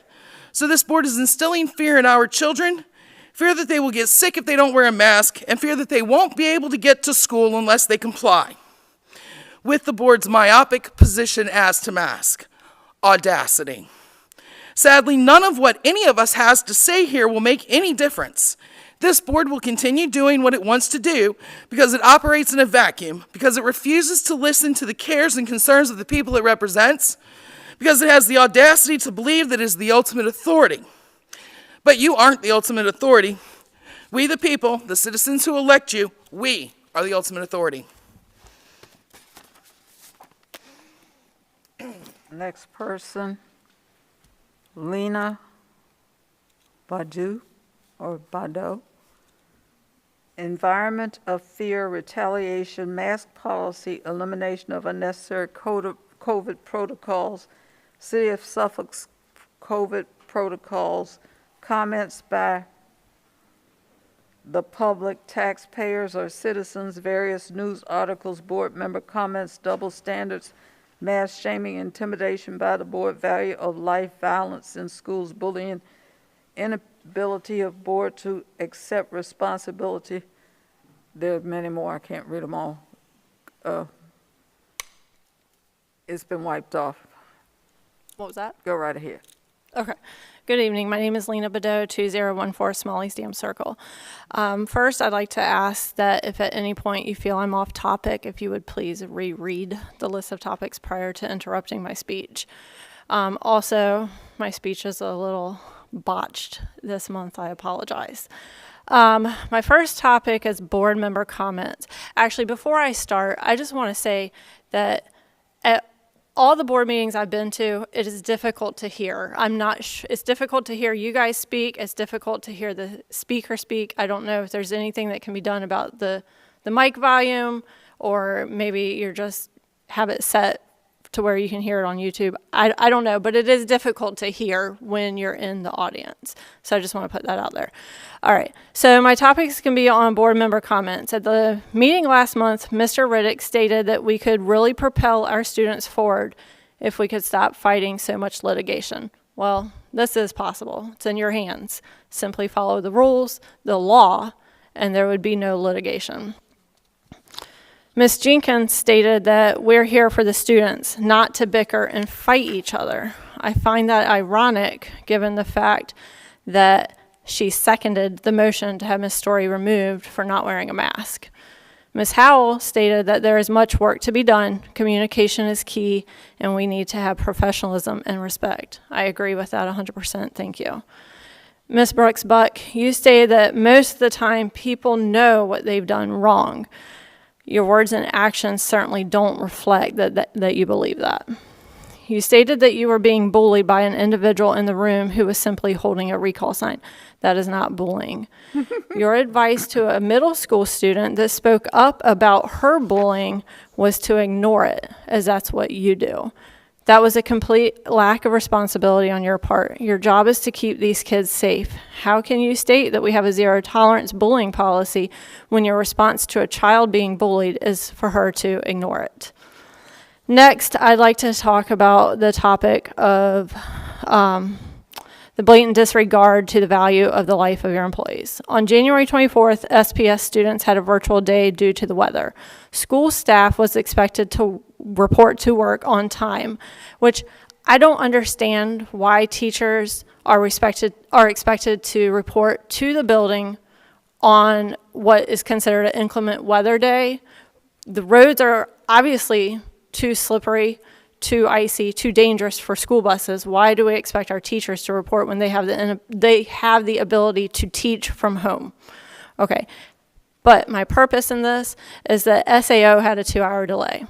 That is such a slap in the face to these teachers. Why are their lives more valuable to where they were put on a 2-hour delay, where our middle school teachers are up at 6 a.m. dark? It's dark. These roads are icy and you have them driving in that, but yet SAO has a 2-hour delay. Why is that? Next, I'd like to talk about the elimination of COVID protocols. For over 2 years now, you've been using CDC guidelines as your backbone to put policies into place. Mind you, CDC does not enact laws, they simply make suggestions. At last month's meeting, it was stated that we must mask per CDC as we were in a quote-unquote high transmission area. This month, we are in a quote-unquote low category, yet we are still being forced to wear a mask. There is no law regarding masks on public school buses. Based upon our low transmission, masks are not even recommended by CDC. However, you continue to force staff and all adults on property to wear a mask, not allowing anyone to have a medical or religious exemption. There is no quote-unquote science in forced masking. As a matter of fact, it is the complete opposite. CDC has stated that properly fitted N95 masks are what is necessary to prevent the spread of COVID, whereas the science or common sense in the fact that my daughter can be here without a mask, but yet I must wear a mask to prevent the spread of COVID-19. We can go to sporting events. She doesn't have to wear a mask. I do. Where's the science? Where's the common sense? I'd like to end by thanking you for not kicking me out tonight because of the fact that my daughter is here not wearing a mask. She's 12 years old. She stated that maybe Ms. Brooks-Buck knows that there could be consequences if she kicks a student out. The student is following the rules. Or maybe she simply didn't see her. Either way, I'd like to thank you for the fact that we were able to stay and we did not get kicked out.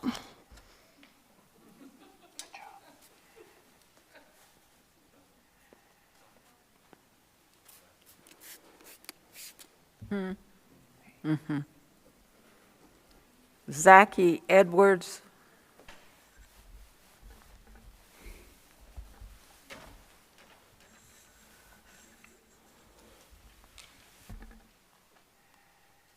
And Mr. Edwards, thanks to the SPS teachers and staff for their efforts through the pandemic. Thank you. Good evening. Good evening. I'm going to try to switch up the tone a little bit. We appreciate that. Yeah. My name's Zaki Edwards, 312 Turnstone Drive. I just wanted to send a huge thank you to every teacher and staff member of the Suffolk Public School system for what they've done for our children over and overall community for the past 2 years.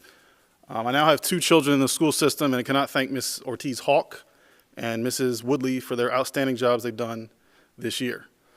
My mother, sister, and sister-in-law are elementary school teachers, so I know the difficult job teaching can be under normal circumstances, but this pandemic threw an entirely new challenge at our teachers literally overnight. And our grossly underpaid and undervalued educators risked their health and safety to ensure the health, safety, and education of our children.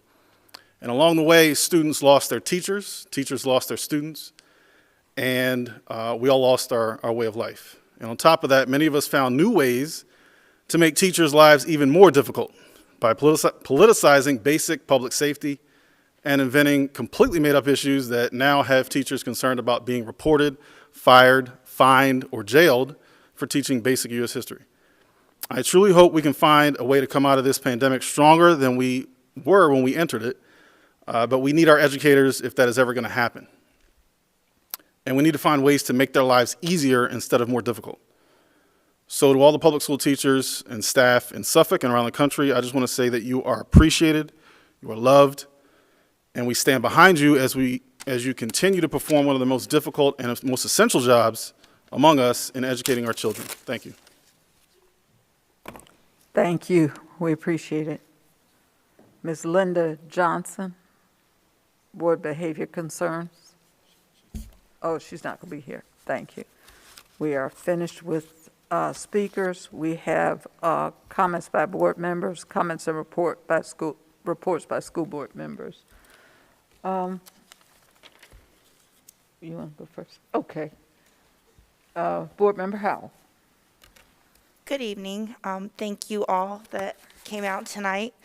And then thank you for those that stood up and spoke, and we've done so without incident.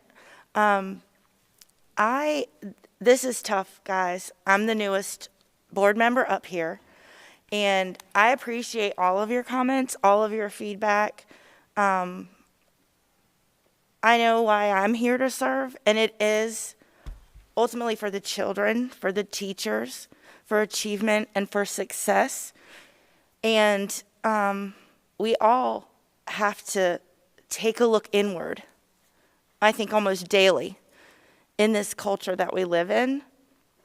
And I commit to doing that. But conversations go 2 ways. And I welcome your input. And I readily admit I don't have a lot of the answers yet. So if I seem silent up here, I'm soaking it all in, or I've already asked my questions in advance of the meeting so that I'm prepared for the vote. And I understand discussion is warranted in a lot of cases, and I appreciate that feedback. Bullying is always a concern. It's a growing concern, and I think a lot of it has to do with the mental health struggles we're seeing in our kids. And it's an outward sign of some inward trauma and struggles. And it really, guys, it's gonna take a team effort to address that. We can't put that responsibility on just the school or just the parent or just a counselor. A child is a whole being with lots of moving parts, biological, medical things, social-emotional things, academic things, and for those children, they are worthy of our work. They are worthy of our grace and humility and tolerance and respect and professionalism with each other. And they are worthy of us asking hard questions when we don't have answers. And so I would just, like the gentleman said, leadership has certain qualities that make it effective. And it is not easy to sit up here. I didn't think it would be easy when I set out and endeavored to do this, but I have very quickly come to understand how much harder it is than I imagined. And I can speak only for myself. I'm genuinely here for the good of the kids that I used to teach and serve, the kids that live all around me in our neighborhood, the kids that are going to lead the way for us one day when we finally can take a step back and rest from hopefully a job well done. But they can't make decisions themselves that they can't even see us make yet. They can't behave in a way, we can't expect them to behave in a way that we ourselves are not behaving. And, I'm not pointing fingers, I'm looking inward here. If I'm to expect something of the children around me and the staff around me and the teachers and everybody, I'm going to do it first. I'm going to go first. So again, I thank you all for showing up tonight, for listening, for speaking. I'm committed to being part of this team and doing what's best for the kids at the very core, because that will be the only measure of my effectiveness, not who liked me or didn't, but really what did the kids and the teachers benefit from me. And I also want to quickly mention before I forget, congratulations to Miss Ricks and Miss McElroy. Coincidentally, the People's Choice Awards go to IT teachers and art teachers, which would probably be the top two biggest weaknesses I had in school. So I do want to say an extra thank you to them. They are the boots on the ground that are doing the work sometimes when we're talking about it. And so kudos to them. And to all of you, there's got to be a way, guys, that we can meet and show all of our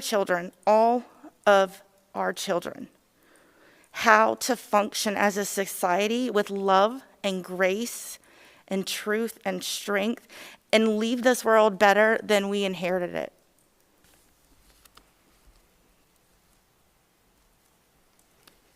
Thank you. Thank you very much. Ms. Howell, Ms. Jenkins. Thank you.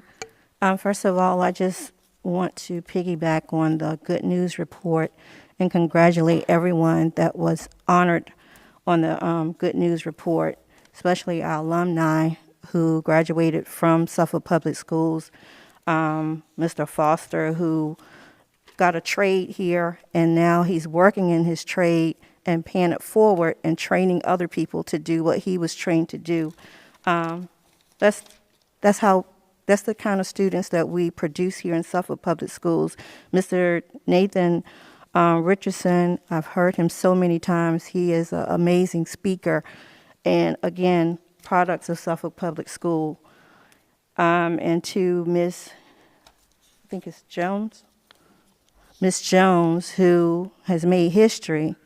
We want to thank her for representing Suffolk Public School as well as herself and a woman, because this is Women Appreciation Month. Thank you for doing such an exceptional job. And she's from Kings Fork High School. I'm glad to see that we had collaboration with Suffolk Health and American Diabetes Association, Obacy Healthcare, as well as Jet Dental, providing much needed self-care for our employees. We need that in this time because there's so much going on, and sometimes we're doing so much for everybody else, we forget to take care of ourselves. So I appreciate the collaboration with that. I want to say that today I was stopped by a former teacher in Suffolk Public School who just sang praises for the principal that she worked for, and that was Miss Chanel from John F. Woods from John F. Kennedy. She spoke so highly of her, and I literally had to back out. I don't even think she realized I was trying to get out the room because I had to go back to my class. But to know that I was actually working with someone that worked under her, and we have great teachers, we have great administrators, and for someone to recognize that other than ourselves, it really means a lot. So I applaud Mrs. Wood for the great job and the great character that she shows. I want to say that thank you for the gift that we received. This is cute. This will go in my office. I really appreciate that. We don't get everything right. No one does. I say this every time, but we're trying. I thank everyone for coming up and speaking to us and expressing yourself and telling us how you feel. It did not go unheard. And I agree with you on a lot of things, and we're trying to do our best to make things better. And in closing, I want to thank the whole staff, Suffolk Public Schools, the honor students, and all the other students here. We work hard to continue to have a good Suffolk Public School district. And next week on the 17th at John F. Kennedy High School, 6:30 to 7:30, I will be holding a town hall for the Cypress Borough. That's who I represent. So next Thursday on the 17th, 6:30 to 7:30 at John F. Kennedy Middle School, I will be holding a town hall for the Cypress Borough. I hope to see you there. Thank you. Thank you. Ms. Mayo. Yes, thank you, Madam Chair. As always, I am grateful to our dedicated Suffolk Public Schools family and Dr. Gordon and the SAO team, school administrators, staff, teachers, and valued support staff. I appreciate all you are doing to enhance our school division and the education of our children. You continue to provide outstanding support to our students, and for that, I am grateful, as well as my fellow board members. I would like to congratulate all who were recognized this evening. I want to mention that one of the People's Choice awardees, Mrs. Ricks, was one of my students at Elephants Fork Elementary some years ago. And of course, I am very pleased to recognize her for that. And then, of course, the other recipient, Mrs. McElroy, as well. I have stated often that student achievement is first and foremost, and for the reason as to why I serve, because we have an obligation to our children to provide the best educational opportunities, and we must prepare them for lifelong learning. I say this quite often to persons that I speak with. I also would like to congratulate our team. There's so much that we can talk about this evening because we've heard such wonderful news. Our athletics, our students are thriving. We're grateful for that. And academics, our PAL scores, many above the state. We are grateful for that. So as I close my comments, I just want to thank everyone for your attendance this evening and those of you who came to speak to us. And I agree with Board Member Jenkins. We are listening to you and we value your opinions. Thank you so much, Madam Chair. Thank you. Mr. Riddick. I would like to begin by thanking all of the Suffolkians who reside in the Suffolk Borough for entrusting me to be your voice on this board. And I thank those who continue to reach out to me and who are in dialogue with me on ways we can improve our student achievement here, but also the quality of life for Suffolk as a whole. My remarks are a little different tonight. It's a plea for help. And I hope and pray that it does not fall on deaf ears. I was hoping some of our speakers would remain until the end because I could use their help as well. Oftentimes, a person could do something right for 364 days out of the year. And that one day that they have a bad day, it becomes a grand holiday, it becomes the media topic, it becomes something that shifts. And that person will have to work another 364 days just to overcome that one day. I'm sure we're all fond of the African proverb, it takes a village to raise a child. Well, guess what? We are all a part of that village. And I need every member of that village to play their role. Student achievement is a question and a concern for all of us. We're doing the best we can.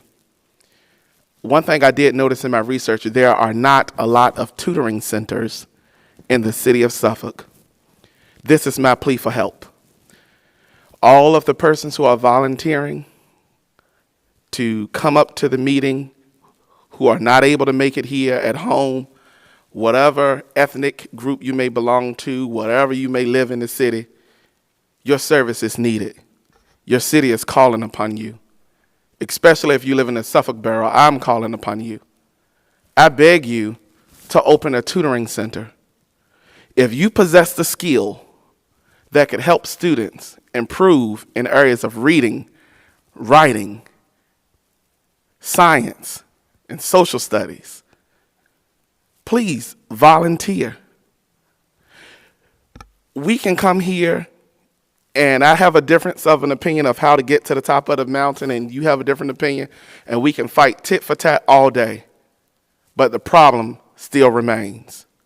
I'm not turning a blind eye to the situation at hand, although some numbers are skewed. But I'm asking every Suffolkian, and even if you don't live in Suffolk, I know we have some people that don't live in the city that comes to our meeting and speak regularly. Even if you don't live in Suffolk and you want to volunteer, we would love to have you. Our children need it. I want you to understand the reality of it. We are getting older. And it has been historically that the older generation depend on the younger generation to make sure that their quality of life continue. That's our future workforce. These are not our youth of tomorrow, they're our youth of today. And it's time that we all invest. So I challenge each Suffolkian or whomever hears this plea for help, volunteer to tutor. If it's a tutoring center if there is no tutoring center in your community, create one. If you're a pastor, use your church for one. If you have access to a building, use it for one. Now, I ask you to do background checks on tutors, of course, to make sure our children are safe. But it's time out for loose lips, because the loose lips sink ships. And this ship that we call SPS, it is our desire to sail forward. And if we're going to do it, we need everyone on board. So in closing, I would like to say thank you to the citizens of the Suffolk Borough. Congratulations to all of our athletes and our honor graduates from Nesman River.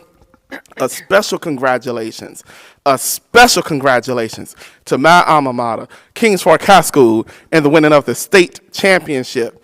Thank you and have a blessed evening. Thank you. The Vice Chair, Ms. Byron. Thank you, Madam Chair. First of all, I want to thank Mr. Edwards, I believe it was, that spoke. Thank you for that warm remark about our teachers and the part they are playing in helping your particular children. And that's an example of what many people tell me when I go throughout the community. They can't believe the time and energy that our personnel put in, whether it be a person in the cafeteria, on the bus, or wherever, in the classroom, a teacher assistant, the principal, taking that extra time with children. That's what it's all about. I taught in this city for 30 years, and I've lived in this city all but 2 years of my life. And I have always, during my teaching career, focused on injustice. And I have educated many people, some of them sitting on this board. And in my classroom, I'd probably today be kicked out for some of the things I discussed with my students about injustice. Not injustice only of races, sexual injustice, all types of things throughout our history. But you learn from your mistakes. You learn from history. That's the purpose of it.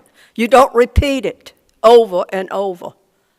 I don't like injustice, and I've dedicated my life to that.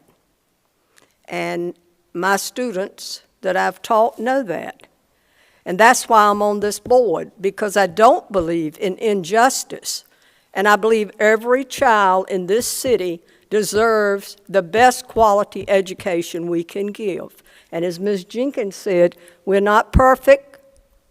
No one is perfect. But we're trying to improve every day. And I have seen vast improvements. I started teaching in the 1970s at John Yates High School. And I have seen tremendous changes. Is Suffolk where I want it to be today? No, because I see injustices still.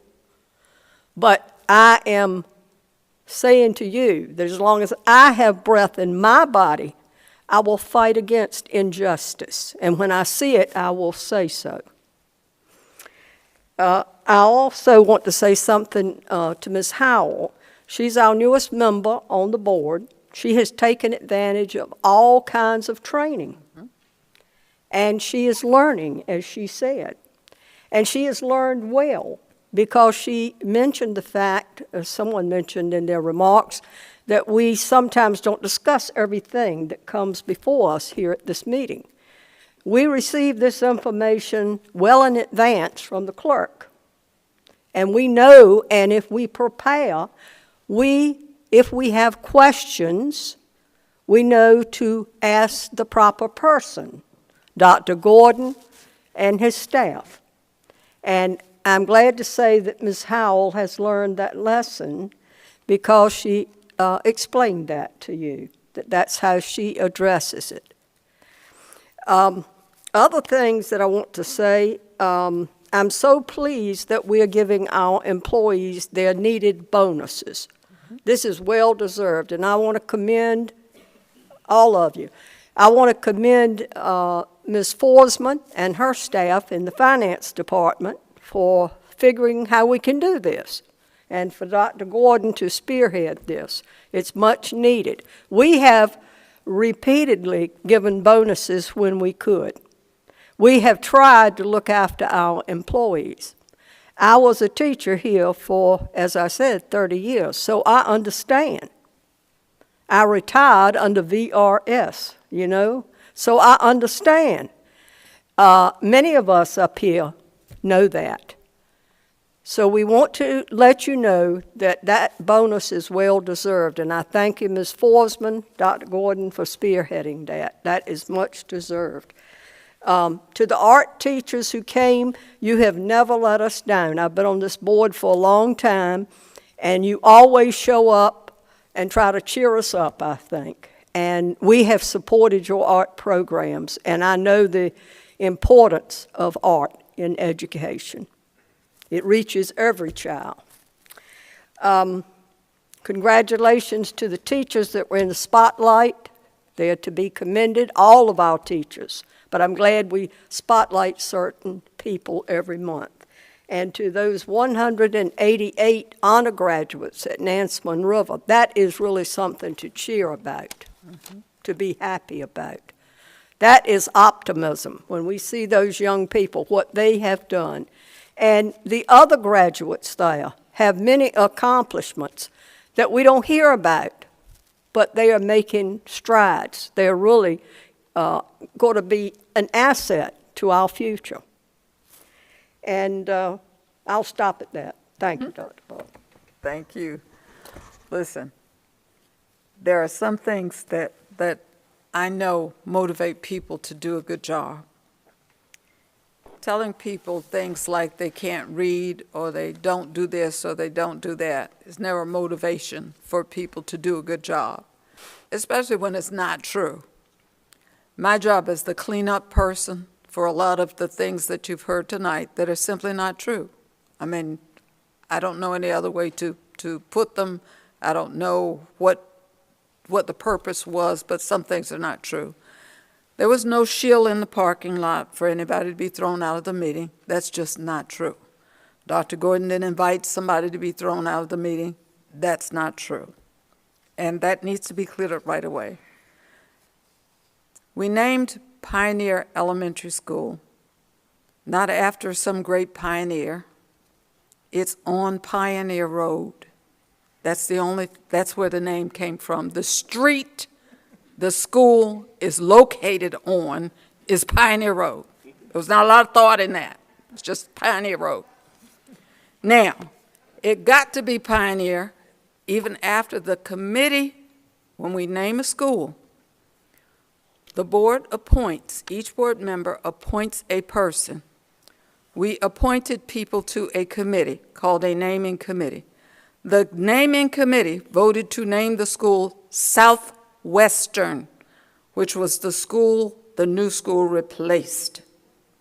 There was one person who came forward and complained, who had served on the committee. A discussion was held. The person was able to convince a fourth board member to vote against naming the school Southwestern. When we looked at it again, board member, some of the people who were on the committee and in that community came to Mr. Riddick, asked us to hear it again. We had a public hearing. People came forward. They talked to us about how they felt about it. We listened to their concerns. The truth was the committee voted to name it Southwestern. The board voted, we named it Southwestern. It cost $3,400 to change the sign. Okay? Southwestern is on Pioneer Road. Period. Case closed. Now, let me go on to talk about some good things we do. In America, because we are a melting pot, because we are a diverse country, I'm sitting between two former history teachers. There are some things that we have done for years, since the 70s. I know African American History Month goes back to the 70s. From mid-September to mid-October, we do Hispanic Heritage Month. In November, we do Native American History Month. February, the shortest month, we do Black History Month. This month is Women's History Month. In April, we do Asian American Pacific Islander Month. In May, we do Jewish Heritage Month. We do that because our history books in America tend not to be full of stories about contributions of other people. That's why we do it. I'm sitting between two history teachers. I know this because I've taught for over 50 years. That's why. It's not to put down any person over another person. That's the only reason we do it. Because we want to, in America, consider the contributions of all people. Of all people. Thank you for those of you who brought up some of the history of the contributions of all people. Bringing forward the contributions of one doesn't diminish any of the contributions of others. Because I contribute, it doesn't mean that Mrs. Byram doesn't. Please understand that. Now, I want to celebrate what Kings Fork did, because they were good. I'm so proud of our kids. I want to celebrate what Nasman River did, because I represent them along with some other folks down there, okay? But I'm so proud of our children. I represent Lakeland as well, even though it's down the street a bit. I'm proud of those kids too, because our children perform all over this country. Our teachers are outstanding.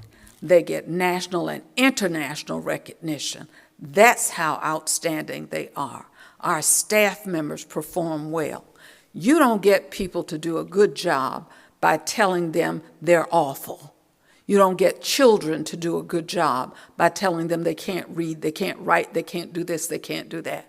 That's not a good thing to say to people. It doesn't mean that you're not looking at the problems you have, but if all you look at is what somebody doesn't do, you never get them to do anything well. Just keep that in mind as you talk about what's going on. It doesn't mean we ignore our problems. We deal with our problems. But we do that and also encourage people to continue to move on. It is not comfortable to wear this mask for me or anybody else.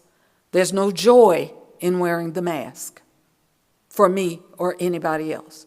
However, in the past 8 days, 10 days, we've had 6 schools where somebody's had COVID.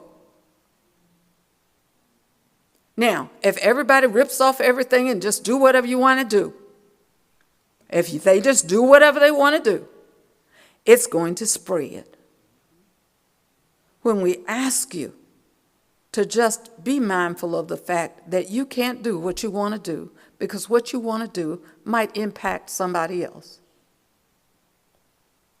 I want to do what I want to do, but I don't want to make her sick while I'm doing what I want to do. So I'm careful with what I do.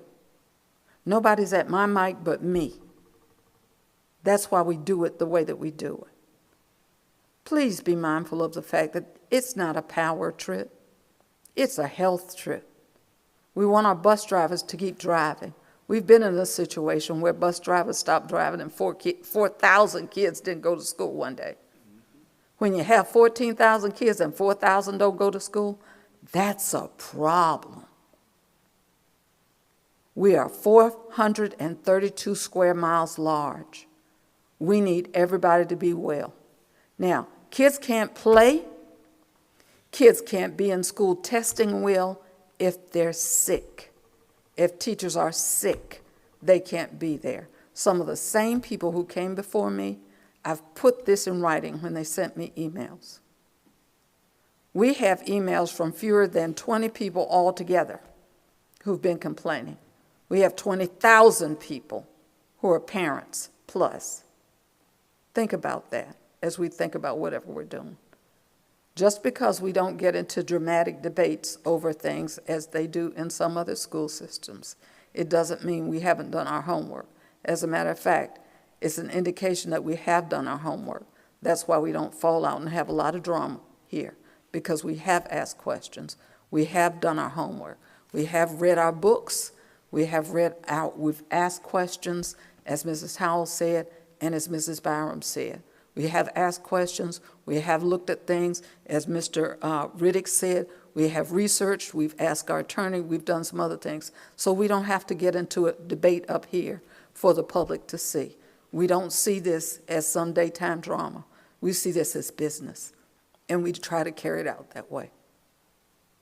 If you noticed our votes, we don't always agree on everything. Trust me, we don't. And if you pay attention to our votes, if you look at the school board meetings, you will know we don't. Thank you for listening. Thank you to our staff. Thank you to our speakers who came and realized the job that we do. There are some people who came to say whatever they had to say, and you have that right because you're Americans. You don't have the right to abuse people, to insult people. You don't. But you do have the right as an American in this city to say what it is you believe, as long as you don't say something that's not true, because I'm going to correct you if you do. Now, we have some information items, ladies and gentlemen. Unless there are questions about the information items, I'm going to ask for a motion to adjourn. Madam Chair, I make a motion that we adjourn. Second. It's been moved and seconded that we adjourn. Madam Clerk? Board members, please vote. Board Member Howell? Yes. Board Member Jenkins? Yes. Board Member Mayo? Yes. Board Member Riddick? Yes. Vice Chair Byram? Yes. Board Chair Brooks-Buck? Yes. Motion passed. Good night.